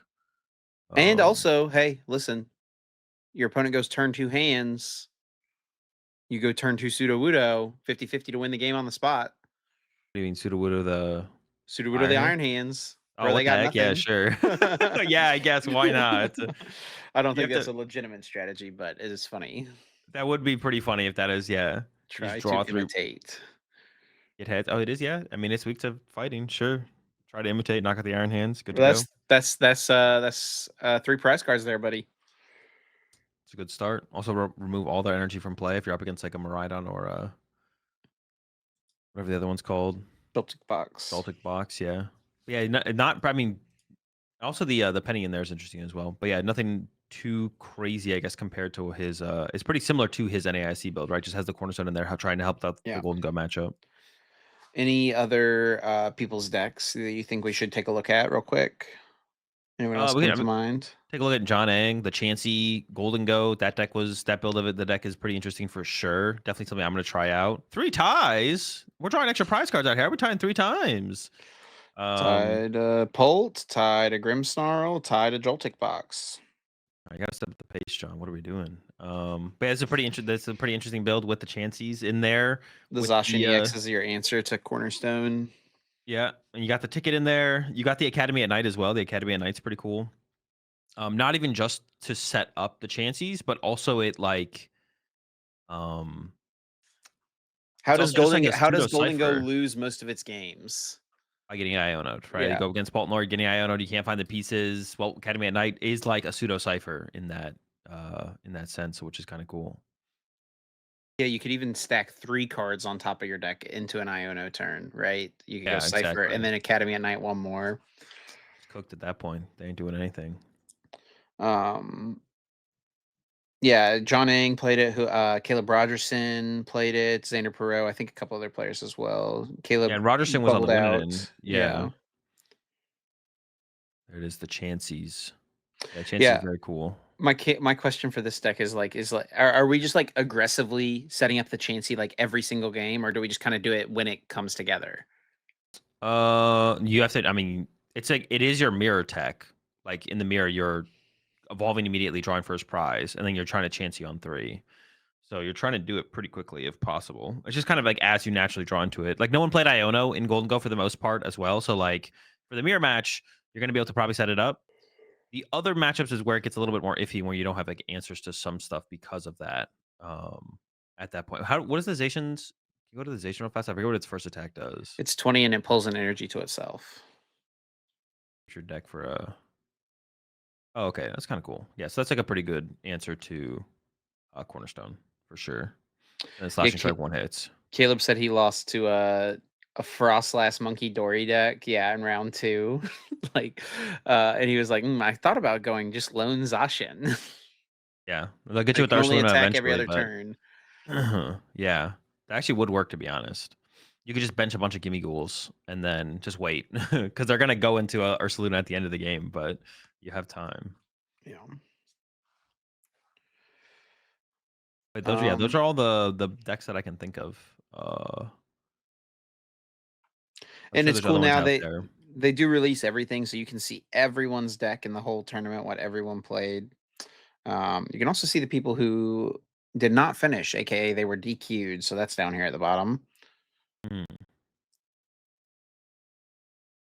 But yeah, all the information here available.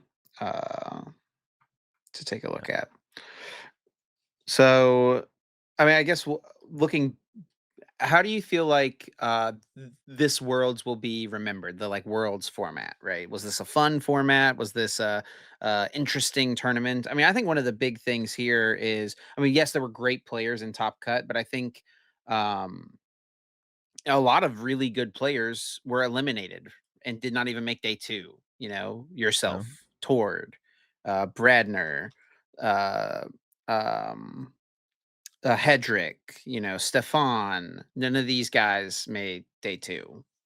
Yeah, I mean, I don't know. Thinking about that kind of stuff, like it that is what happened. But like, I mean, just what happened is what happened. Like, there's no like, was it a product of the metagame or the format? Who knows? I think like dwelling on that too much kind of like discredits the other players' accomplishment of what those players achieved. So like, obviously these are great players who didn't Yeah, make day two, weren't even in contention for top cut. But there's so many great players in the game. Like, you got to prove it year after year after year. If you're not doing it consistently, then maybe you're just not a great player right now. Maybe either you're not putting the effort in you used to be, or whatever your process was is just not as good as it was or it has been in the past. So you have to adjust with the times.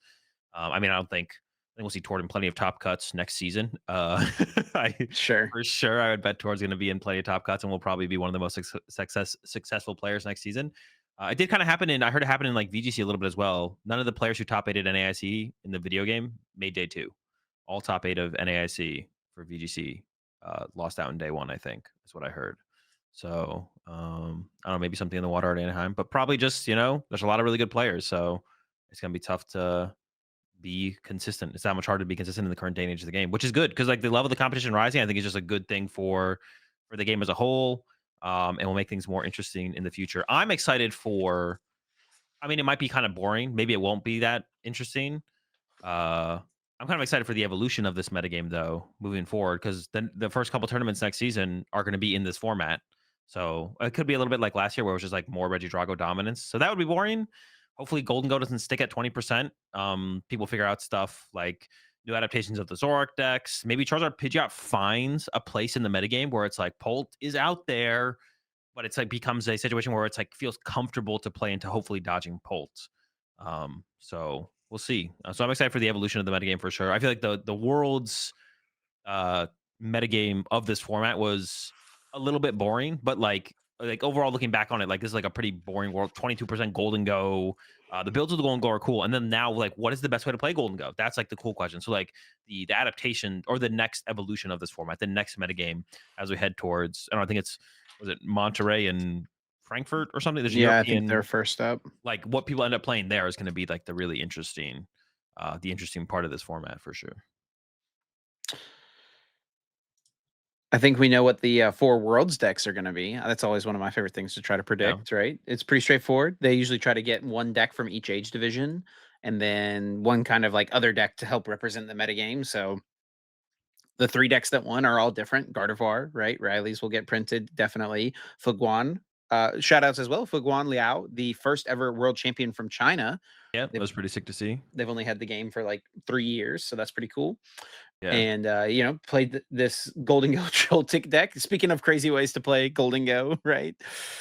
This was an interesting one for sure. We saw it a little bit of Master. Someone got a top 16, I think, with it. Yeah, I Top, believe so. yeah, top 16. There we go, I yeah. know. Yep. And then in juniors, the deck will be probably Raging Bolt here from Yuya. Yeah, lines up pretty well. And then they can print the Masters runner up as well, Dragapult, which makes sense as the deck to print that would represent the metagame. Yeah, and Golden Go gets in there a little bit, right, with the Joltik box build, so Golden Go's still getting its representation in the world's decks for sure. Yeah. It's definitely the cooler build of well, actually, I don't know, like if something like Chansey Golden Go had one, that would have been pretty cool, obviously, but And here's that since I'll just show it since I mentioned it earlier. it's Jose like the Cruz, Arvin build. yeah, Yeah, with double air balloon, no Latias, and has the Genesect. that's the tech for it's a Golden Go tech right there. Trying to give Yeah. yourself a little bit more of an edge in the Golden Go matchup. I wonder if you're playing. I guess you kind of need Jamming Tower for Guard Force still. I was like, is it even worth playing Jamming Tower if you're like committing to this Genesect thing? But I guess for Guard Force, it's still probably pretty nice to have the Jamming Tower. And you can still use it against Golden Go as well. Well, congrats to everyone for their finishes at Worlds. Let's recap our predictions real quick, and then we got a couple other topics we're going to go through. First up, our first prediction was what would the highest placing Cressel be? Maybe I just had too Uh, much faith in this deck. I feel how, like this how, might be our worst tier list slash meta predictions slash maybe predictions ever. This is our we were a little off on this one, it yeah, it's a feels little like. bit off on these. You said a top 8 Cressel. I said top 32. In reality, it was 130th place by your boy Gamer Allo, Greg Yeah. Clay. Dude, he did I know he He, knows this. He did throw on stream. he did throw on But, stream. Yeah. yeah. It's still pretty solid showing from Greg though after the top 4 at NAIC. I'm sure he'll learn from the experience obviously and so on. So but that was a really actually that was like I saw people like complaining about Crossover versus Charizard being on stream, but I thought that matchup was kind of interesting. Like the back and forth that the Oh, players I were think doing. if you wanna show Cressel on stream, that's one of the only That's the matchups it matchup. it could go, Yeah. up with, yeah. Yeah. I thought that was like a pretty cool match for sure. I didn't watch any of game 2. Game 1 was like pretty much the match though. Like I don't think Greg ever had a chance to actually win a game in game 2 because you can't just like be too aggressive because you just walk into Chi Yu after Chi Yu. But Yeah. that was a pretty Yeah, interesting match for sure. I think showing the Cressel was fine. I mean, it's definitely better than showing it against, one of the decks that just can't beat Yeah, it, right? yeah. But you don't wanna Definitely. show it against something it just can't beat, right? That's, like, probably one of the more interesting matchups for sure. And then our next prediction was how many Pult decks would there be in cut? I don't know what I was on with this one. You said 3, I said 4. Jeez. The reality was 2. That's pretty I was close. I was close. I'm sure there was a Poltnor on the winning it. Oh yeah, Benny, right? Benny could have been the third Poltnor, third Polton cut. And then pick a player to make cuts. You went with Henry Chow. I said Ian Robb. I was Neither of us were closer. correct. No. Yeah, not the best showing for either player. Oh, actually, one thing we could talk about real quick. I want to double check and make sure this was the case. I don't think it ever makes sense to have done this. I'll pull up the Arcanine pairings again. Um, but there was a world where we could have had a massive top cut. Um, so like everyone had to play to um how many points did Mateus had? He would have had 25, right? Yeah. So if they had gone like ID here, these guys were always IDing because they're guaranteed, right? Piper and Justin. Yeah. But if they'd gone like it's harder to visualize it looking at this with it filled in with how many match points they ended up with. Yeah. Um, but it could have been like 1, 2, and then if like everyone IDs, everyone, Sure, yeah. it could have been guaranteed 26 match points cut, I'm pretty sure, with when I was looking at it. Because it would have Yeah. been 1, 2, 3, 4, 5, 6, 7, 8 to get to 26. And then so someone wins up to 20. Oh, there wasn't like enough people to win up to 27 is basically what it was. And so it would have Yeah. made it a massive 26 person cut or 26 point cut. It would have been like 16 people. Does it ever Oh, make okay, yeah, sense yeah. to like look at that and do something like that as like the collective players? I mean, that'd be like there'd have to be like some coercion going or collusion. But yeah, like it could happen, but that would definitely lead to like collusion because all the players have to like know what every other player is going to do.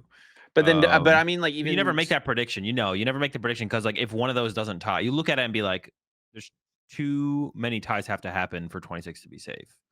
but because Um, even then you're guaranteed top 16, right? Everyone's getting at least top 16, but like everyone still wants to win, right? You want to, yeah, yeah, yeah. so like you're effectively having to play another your own like it's the whole thing of like playing one top 16 match versus playing two, basically, Yeah, right? exactly, exactly. Yeah, sure.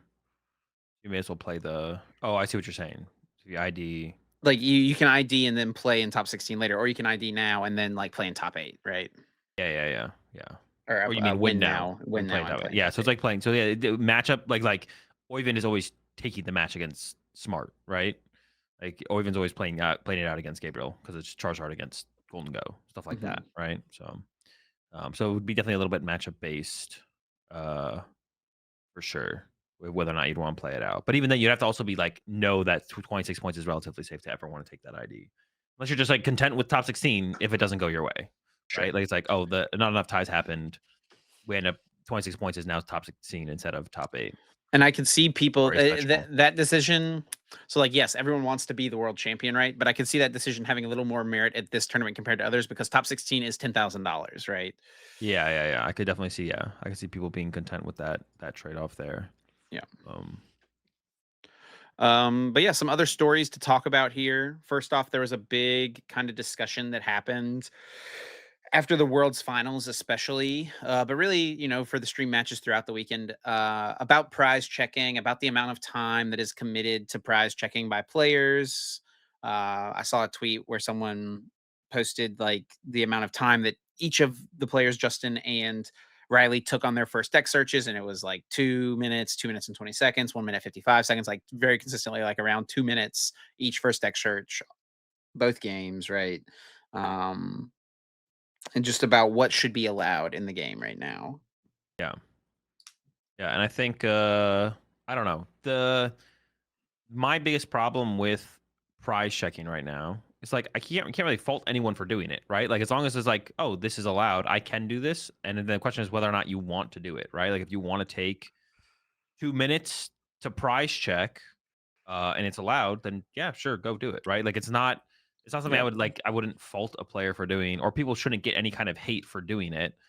Um, and whether or not it should be allowed, I don't really have that strong of an opinion on. I kind of like the idea of people playing more Pokemon and checking less prize cards. So like picking up your 6 prize cards, and looking at them after you've got a basic in your opening hand. I'm kind of down with.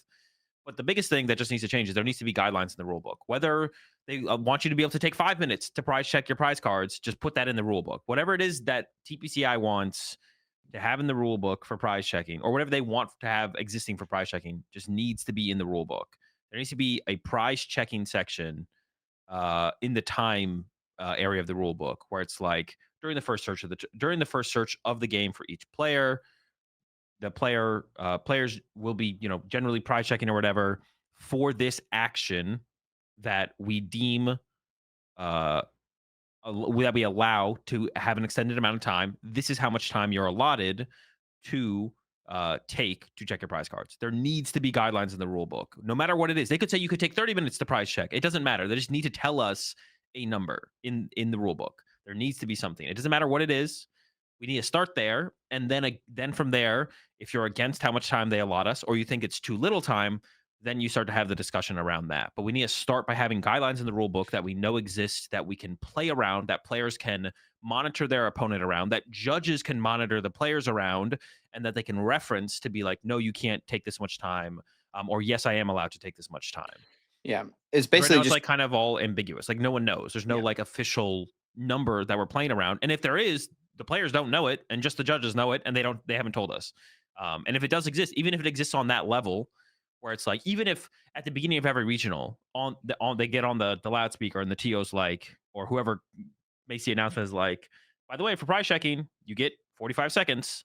Even if that existed, it should still, if it exists on that level, put it in the rule book, right? If all the judges know, if the TO or the head judge is telling all of their floor judges before the tournament starts, hey, when players are prize checking, they get this much time. So just make sure you keep an eye on players as you see them prize checking throughout games as you're walking around.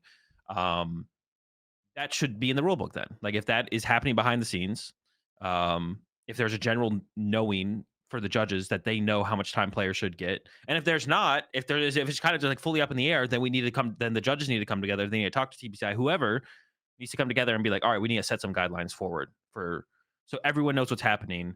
And then from there, if you agree or disagree, then you can kind of have discussions and arguments, and we can push towards whatever we think is better, and like vouch for or whatever, fight for whatever we think is better as a community. Yeah, I mean, I'm definitely just a fan of something changing about the rules because the way I think about it mostly is from a viewer and game growth perspective. Yeah, it's really With the boring. broadcasting and stuff, dude. Like, the first 5 minutes of the game are totally uninteresting and Yeah, useless. Because both players are taking 2 minutes. That's 4 minutes per game. So in a best of three match, that's 12 minutes per best of three match that is spent just looking at your deck. 12 minutes. I it's mean, not. it's not enjoyable to watch. Nothing is happening. I am a big advocate right now for you look at your 7, you take a basic Pokemon, set it face down, and then you take your 6 prize cards, look at them right away, shuffle, lay them out. That's like what I think the best solution to the issue right now would be. Yes, it does remove an element of skill, like learning prize checking is a skill, right? You could argue, oh, it's not even like that hard of a thing, but I mean, it is objectively like, I mean, you've Yeah. definitely won games, Azul, playing Pokemon because you knew your prize cards, and you've definitely also won games of Pokemon because your opponent did not know their prize cards, right? No, yeah, definitely. So it does remove that, which would be a bummer, but I think the trade-off is worth it personally. Yeah, no, I think like I would advocate for that rule change myself for sure. And I don't know how long it would take to get something like that implemented, or if there's even a possibility for that to ever change. Um, but it all has to start with just having guidelines in the rule book for where we're currently at. That's like the first thing that has to happen no matter what. And then obviously if that change happens, then the guidelines change and it becomes now you look at your 6 prize cards before you lay them out after you've identified a basic in your hand. Yeah. So for like the idea of and that's kind of where I come from it as well. It's just like I mean, the potential for the game is so high. I think after this world's finals and everything in the arena, the amount of people who are going to be getting into the game is going to be like insane. The amount of interest around the game, Oh, yeah. around what happened at Worlds this Dude, year is like so did high. you see And the like, TCG numbers this weekend? Like, is it like 60K? That's what someone said was 60K, like between yeah. YouTube and Twitch. It was more than the VGC, which is insane. Yeah, well, we've Um, we've had bigger, like, even at regionals, we've had bigger numbers than VG pretty oh, often this really? season. Yeah, yeah, Oh, oh, okay. yeah. I noticed that the VG numbers were sometimes really low, but I thought that was maybe just a product of the meta or the players in the finals for like the regionals when I do the watch parties. I'd be like, man, the VG numbers are like super low right now. I wonder why. But I didn't know like we were consistently like keeping up with them. Because they dominated the viewer numbers for a really long time. I feel like. Yeah, I would say, like, most of this season, it felt like we were around the same, if not, like, more More. like, a few hundred, 1,000 or so more pretty consistently. That's interesting. Yeah. I Yeah. mean, yeah. If that's But, the I mean, that expectation, that like, doesn't, like, I mean, it's not like a competition between us and VG who oh, it has the is. bigger There. numbers. Hold the L, VGC. Hold the L. But. It's not a competition, but it's just, But like, cool to because it was, like, for years, like, we yeah, were they were saying, dwarfed, like, the original stream like, when TPCI started streaming regionals, dude, the regional streams had, like, 600 viewers or yeah, something like that, it was and one of those VG would things have, like, 3 or where 4,000. yeah, it was always one of those things where I was, like, kinda, like, scared. I was like, "Well, if TCG doesn't cut it and they feel like VGC is not worth it, like, if VGC ever leaves, then it's like, why would they keep streaming the TCG?" It's always something I always had, like, kind of a thought of, to be honest, I'm not gonna lie. I was like, "VGC is kinda keeping us around," is kind of how I felt about it, Yeah. because of how much bigger their numbers were than us. So I appreciate them, holding it down until we could take over, and now no, I'm joking, of course. Um but wait, what were we talking about? We were talking about something before that. Numbers. Oh yeah, like and I agree. Like for the viewer experience, that's how I kind of think about it as well. That's like one of the most important things, the growth of the game. Because like, I mean, dude, it could just get so big. It'd be so cool to get to the point where get some more esports teams involved. Players can compete full time if they Yeah. want to. We get to the point where like Magic was maybe in the past with like teams. And like basically competing full time, and that's all they do is compete in the TCG, pushing the level of competition higher. Like just like I don't know. It's like kind of like the sky's the limit, but there needs to be some like back and forth between the player interest and like TPCI creating an environment for it to grow as much as possible, and having the viewer experience be good is a huge part of that for sure. I mean, they did the thing with the stage Yep. that was super sick, the arena super sick, but when you tune in and then someone's looking through their deck for 2 minutes, it's like yeah. So maybe I mean like I agree with you on that, and I could definitely be argued out of like I'm not like that. Like that's where I'm at right now. I'm at right now where it's like, can we just remove prize checking from the game completely? So people are playing more Pokemon. So people because what people do when they show up to a tournament, they want to play Pokemon. So when you sit down and you feel like you're forced to prize check for 2 minutes, and then your opponent is prize checking for 2 minutes, it's like, all right, this feels kind of bad for the average player. For the more competitive players, I think it's just like another thing where it's like, oh, this is how I have to be competitive, so I'm going to do Yep. it. Right? They Yeah, don't really yeah. care. They don't think about it like, oh, I hate prize checking, but I have to. They're like, oh, this is how I be competitive. Okay, I'll be competitive. Right? But for the more casual players, or even less so more casual, like the even players who get their worlds invite, but they're not going to every major throughout the year and stuff like that. Um, they probably it's a little bit discouraging, not discouraging, but it's just it makes the environment less enjoyable to play in. And then, like I said, the viewer experience is the most important part, though. As long as this doesn't mean that the game is fully RNG and you're basically sitting down to flip a coin. I think if we remove prize checking, we're not basically sitting down flipping a coin or playing checkers at that point to decide who's winning these matches. So, um, yeah, I think just making the viewer experience that much better would be a plus, and it's worth the trade off. Makes the game more enjoyable, especially for like newer players getting into the game. So I'm with you on that for sure. I could definitely be argued out of my position, like I don't have that strong of an opinion. But the big thing I've already said it 1,000 times. I'll say it one more time though. We need guidelines for whatever the rules are. There needs to be prize checking guidelines in the rule book. Um, Hopefully, going into the season, they figure that out. That's what I'm hoping for. We mentioned Gabrielle getting second place in seniors, very close to just like completing the perfect Yeah, season. I mean, he's obviously still had the best run of any senior in the history of the game. definitely the Um, senior goat by far. It's not even close. yeah, Greatest senior player of all time. We'll see if someone can ever top. I mean, you'd have to. It'd have to be insane. Like you'd either have to like do what he did, or like travel to a ton of regionals and win them all. Because yeah. I don't know how many regionals Gabriel went to, but it was only like 3 or 4, and he won like 3 of them or something. He won all the ones in Brazil. I know that. Um, There was a bit of controversy in his final round, in the final match.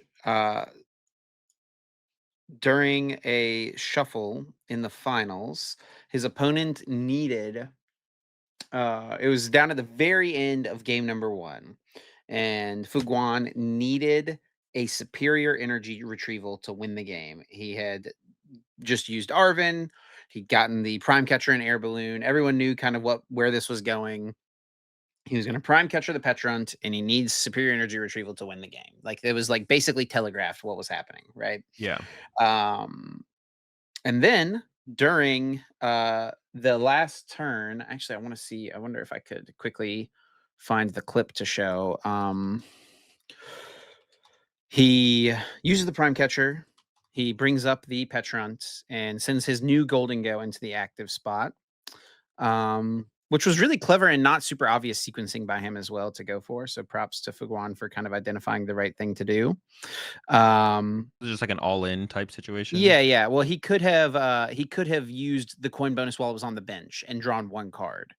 Yeah. And then he has Arvin to get either superior or prime Oh, catcher, right? okay. But Yeah. instead he uses the Prime catcher Arvin to get first. the prime catcher, takes 2 cards out of the deck, and now is drawing 2 cards. Has to hit superior to win, right? But so that was kind of an interesting part of it. And let me just find the end of the game here so we can find the exact moment.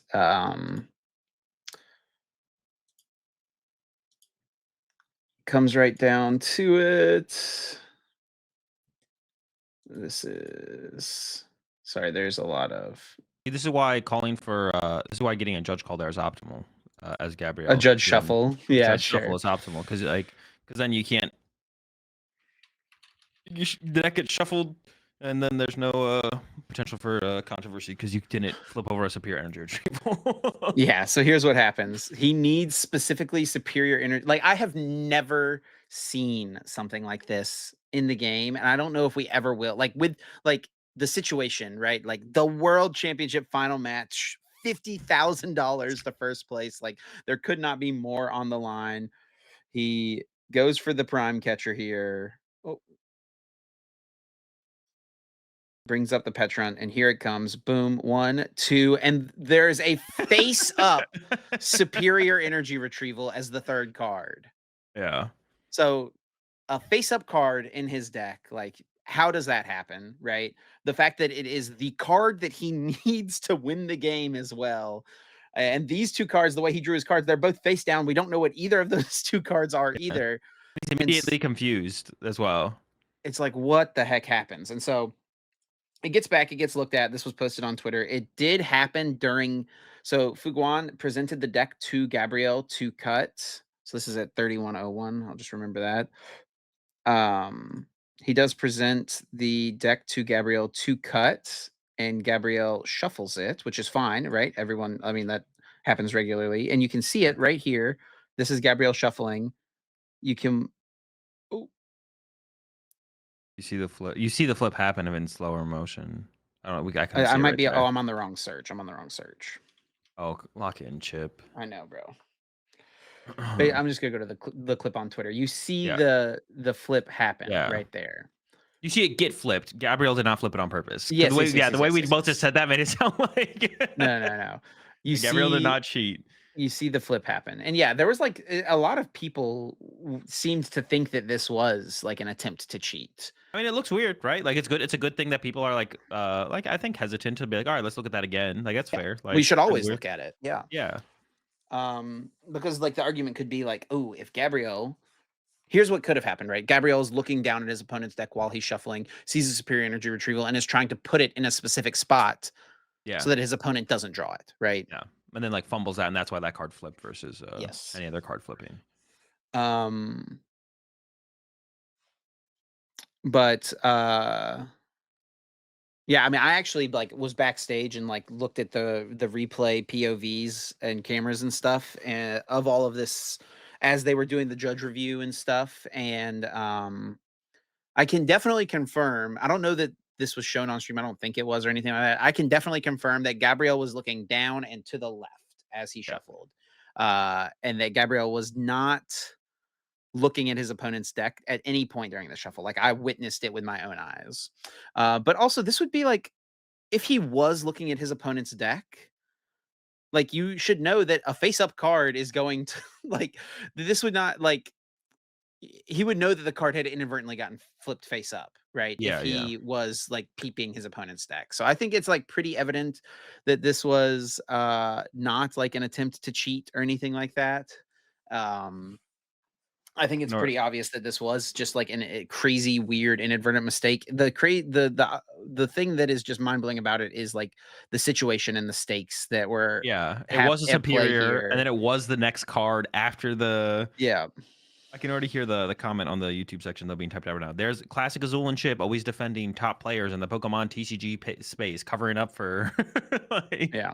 Well, first off, I mean, he's the kid's accomplished nothing. He's a master now for the first time, right? So yeah, yeah. he's not even a top player yet. We can't even say that, right? That's true. That's true. True. True. Seniors and juniors divisions don't count.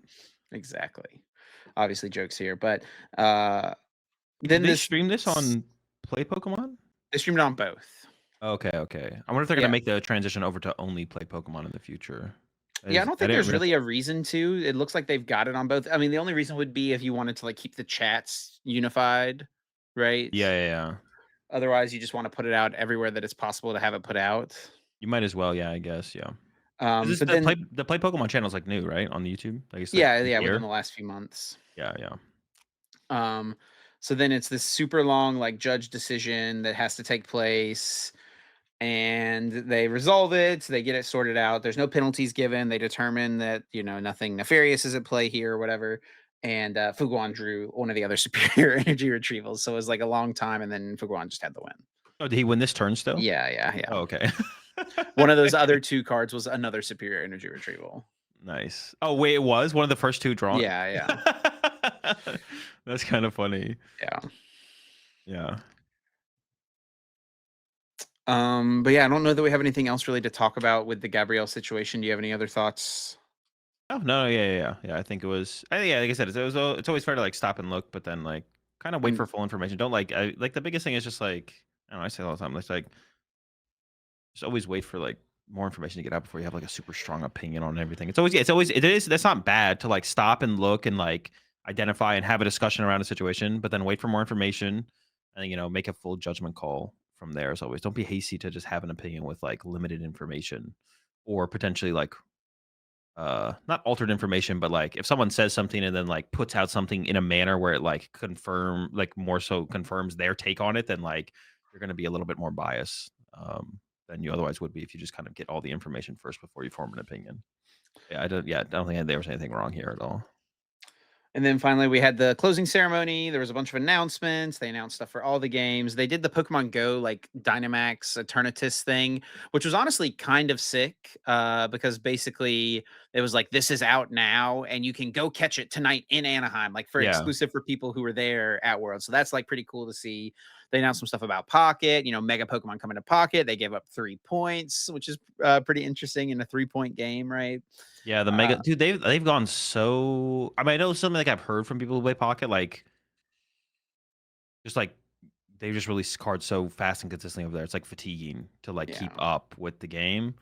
But they already have megas. Like I don't know. I guess maybe like I was like in my head, I'm like, are they going to start running out of ideas? Because their game is a little bit more limited. I feel like than the TCG, right? There's more. There's more, so you can there's like a wider range of things to possibly Yeah. make in the game in the TCG. Feels like Pocket's a little bit more limited unless they just keep going up with like. Is there going to be a 400 HP Pokemon in Pocket before the TCG? Like maybe. Like if they just keep going bigger, I guess it's possible. There's They're nothing scaling stopping them pretty from doing quick. that. Yeah. Yeah, it just feels like they're scaling super, super fast. Which isn't like a bad thing because it keeps interest in the game, of course, but it makes you wonder if this is like something that they don't plan on doing for that long. And that's maybe one of the reasons they do it as well. But I feel like Pocket is probably in here for the long haul. Like it's gonna be around for like as long as the TCG is even potentially. So I don't know. It just feels a little weird the way that they release stuff, how quickly they release it, and then how fast they're already introducing like every mechanic that's already existed in the Pokemon TCG. As well. So I will have to wait and see for sure. It's something that I'm might Azul, wait try and and play a little bit see. more of the Garcia season. Griego over Yeah. Well, here. yeah, we'll have to wait and see for sure. But I might play some more. I might play some more Pocket this season in general, depending on what ends up. There was Yeah, 170 players at the Pocket Open tournament, by the way. We did a little segment yeah. on it. It didn't air during the stream. I think it might get released on YouTube, but me and Spraggles casted the final match of Pocket. Oh, really? That's sick. Yeah. Cool. Yeah, I heard that it was yeah, it went well. It ended up being the format that you thought it was going to be, the conquest format. You have to win with both decks. Yeah. Once you win with the deck, it's checked out. And yeah, the last reveal here for TCG was just a few cards, kind of lackluster. There wasn't like a new mechanic, Yeah. which has been the reveals in the past. There wasn't any new card type, like I was hoping for like a two in Japan. They revealed Ace-Specs were coming back, right? That was yep. super sick. Last year they revealed trainer Pokemon were coming back, which was like, I mean, that one again, I think is kind of just like, whatever. But Rizork was like an iconic Pokemon, and it had trade, like the shouts in the venue. Like that was a super cool moment. Yeah. And then this year, I mean, we get a Charizard, right? Charizard's a fan favorite, and Yeah, a we couple kind of knew we were cards, we knew we were right? getting Charizard. Like we Huh? knew Mega Charizard. We knew Mega Charizard was coming though. We already like knew. We are just kind of waiting for it. We did, yeah. Didn't know what Um, it did though. The yeah, biggest reveal I think is definitely. this super sick artwork, to be honest. Because Yeah, I honestly, mean, this is pretty. The new art style for these is actually pretty cool. Like I usually it's don't care about this stuff. It's not just a gold card or a rainbow card. Like this is actually pretty sick is looking. so so sick, and it's a callback to the original Mega Pokemon as well, who had their attack name, um, thrown In, across the card art yeah, yeah, in Japanese or in English in the Japanese version. So. yeah. Every other language getting excluded from from this. It's just Japanese or It would English. be really funny if it was like, there's like the Portuguese card had it written like in French or something like that. And then the French one had it written in Italian. Yeah, if they somehow came up with like a chart where this language Yeah. correlates to this language, and then that would have been interesting for sure. But yeah, it's just more. We just know. I guess Megas are going to be around for a while then, right? That kind of actually confirms because we were like wondering, is Mega just going to be around for 3 sets? Wait, could it still be? No, it's going to be around for a while now, right? It's going to be like Yeah. every set next year is going to have Mega Pokemon. Oh, I guess I guess one thing this does confirm, there's no non-Mega EXs coming out next set, but Oricorio is a non-Mega EX. So that actually is that is some information to work with, I guess. They are going to continue to prevent non-Mega EXs. Yeah. Yeah, because I'm pretty sure next set there is no non-Mega EXs in the set. We talked about that at some point. Yeah. I don't Now we know remember that that for for sure. sure. I'm gonna go back to the set list and check, but as I'm scrolling through it, I only see Megas. Well, let's talk about the cards that they revealed because we did get the full reveal of like what they do. So Mega Charizard EX, 360 HP, Stage 2 Fire type Pokemon with the attack Inferno X, 2 Fire Energy, 90 times. Discard any amount of Fire Energy from among your Pokemon. This attack does 90 damage for each card you discarded in this way. Yeah, so pretty, and it does evolve just from Charmander, right? So you could play this with Charizard. Yeah. Oh no, Charizard X will probably rotate when this comes out. It's the rotation set. I think this is the rotation set, Will probably, it right? be? Actually, no. This might be the This will be like Christmas time, I think, right? is November? the second mega set. I think so. Oh, you're right. Yeah, I think you are right. So yeah, we will have both Charizards legal. Interesting. And then Oricorio EX Excited Turbo, as often as you like during your turn. If you have any Fire type Mega Evolution Pokemon EX in play, You may use this ability, attach a basic fire energy from your hand to one of your benched fire Pokemon. Now, I do have to say, at first I was like, why? Like, this card is terrible. The Charizard is dragon type because I looked at this thing and it does not look like a fire type, but it is a Uh, fire type. yeah, it is a fire type. Yeah, I like the limitations on the Oricorio as well. You can put it to any fire Pokemon, but only the bench fire Pokemon.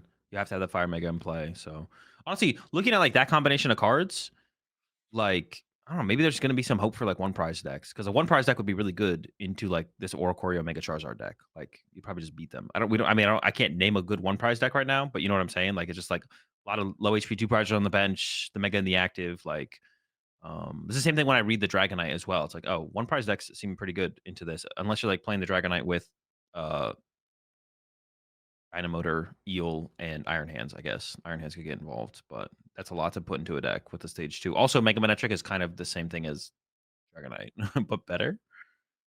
Yeah, a little less lower maintenance. And speaking of the Mega Dragonite, it is a dragon type, 370 HP, with the ability Sky Transport. Once during your turn, you may use this ability, switch your active Pokemon with one of your bench Pokemon. Very standard ability for a Dragonite card. And Yeah. then Reuno Glide, 330, discard 2 energy from this Pokemon. So I don't know exactly how you would set this thing up, to be honest. It works with Neo Upper Energy, but it feels like you need more. I mean, like I said, we have It's Electric in the it's got to format. be Eel, yeah. Yeah, and the ability synergizes with it, right? Gives you the mobility. Honestly, the ability is really cool to play it alongside stuff like Tatsugiri as well, though. Like that would be like a really cool card to Bro, include in a deck like you this. are Dude, obsessed. this ability with Tatsugiri is insane. It's fine. Tatsugiri is um, mid. yeah, I mean, yeah, I mean, you have to like play with eels, but at that point, like, why are you not just playing Mega Manectric? This thing, also the HP of these. How much HP did the? Now I'm gonna go back to that thing. How much 360 Charizard. Was Guardy 360 charger? How much did Guardy have? Guardy has 360 as well. Is 360. What other stage shoes are we getting out of the first Mega Evolution set? I mean, Lucario's a stage 1 and it has 340. To chill out. Mega Manetric has 330. Yeah, Mega Guardy had 360, 370 with the Dragonite. That's a lot of HP, man. That's a lot of HP. I'm hoping for some one prize decks though, to be honest, with Megas coming out. Oh, I guess Venusaur had 380. Oh yeah. So we're actually already over that number. Yeah. Um We'll talk about this more next week, probably. But like, the mega cards have not looked like they've been doing that much over in Japan. It is early. It is early. But it looks like the old faithfuls, the Dragapults, the Gardevoirs are kind of doing the best over there still. But we'll talk about that more next week. But yeah, I mean, I'm just excited to play with new cards. I mean, this is one of those things that was like these cards are so far away. Like we know about them now. They're gonna need them in Japan, not that long. But Japan's already had the mega set for a little while now as well. But we don't Yeah. get the mega set. We're waiting for like another month till the mega set, I believe. It's about a It's a month, little while. which is unfortunate. But I guess that's not that a month is not that far away. Yeah, September 26th, a little over a month. Right after Pittsburgh. Yep. All right. Well, I mean, I think that's all the big stuff to talk about for Worlds this week. I'm sure we'll think of something that we didn't mention and we can bring it up next week. We'll have more to talk about next week. Looking ahead to the mega set, talk a little bit about some of the early thoughts for the next couple regionals because the new season, guess what? It's already here, and the first regionals is coming up very very soon. So, any closing thoughts you want to say, Azul, before we get into the Uh, bonus episode? no, send us out. Well, thanks so much to everyone, as always, for listening. Thanks to everyone who came up and said hello to us at Worlds. It was great to meet everyone. Yep. And if you do enjoy the podcast, please be sure to leave us a like, a review, a rating, comment, and subscribe. Those things help us out a bunch. Let us to know that you are enjoying what you're seeing and help more people discover the podcast as well. And if you want to stay up to date with us, the best place to do it is over on Twitter. You can follow myself at Chip Ritchie. Azul is at Azul_GG. And you can follow the podcast at uncommon_energy. Yeah, appreciate the support as always. Catch you all next Wednesday, 7 a.m. Eastern.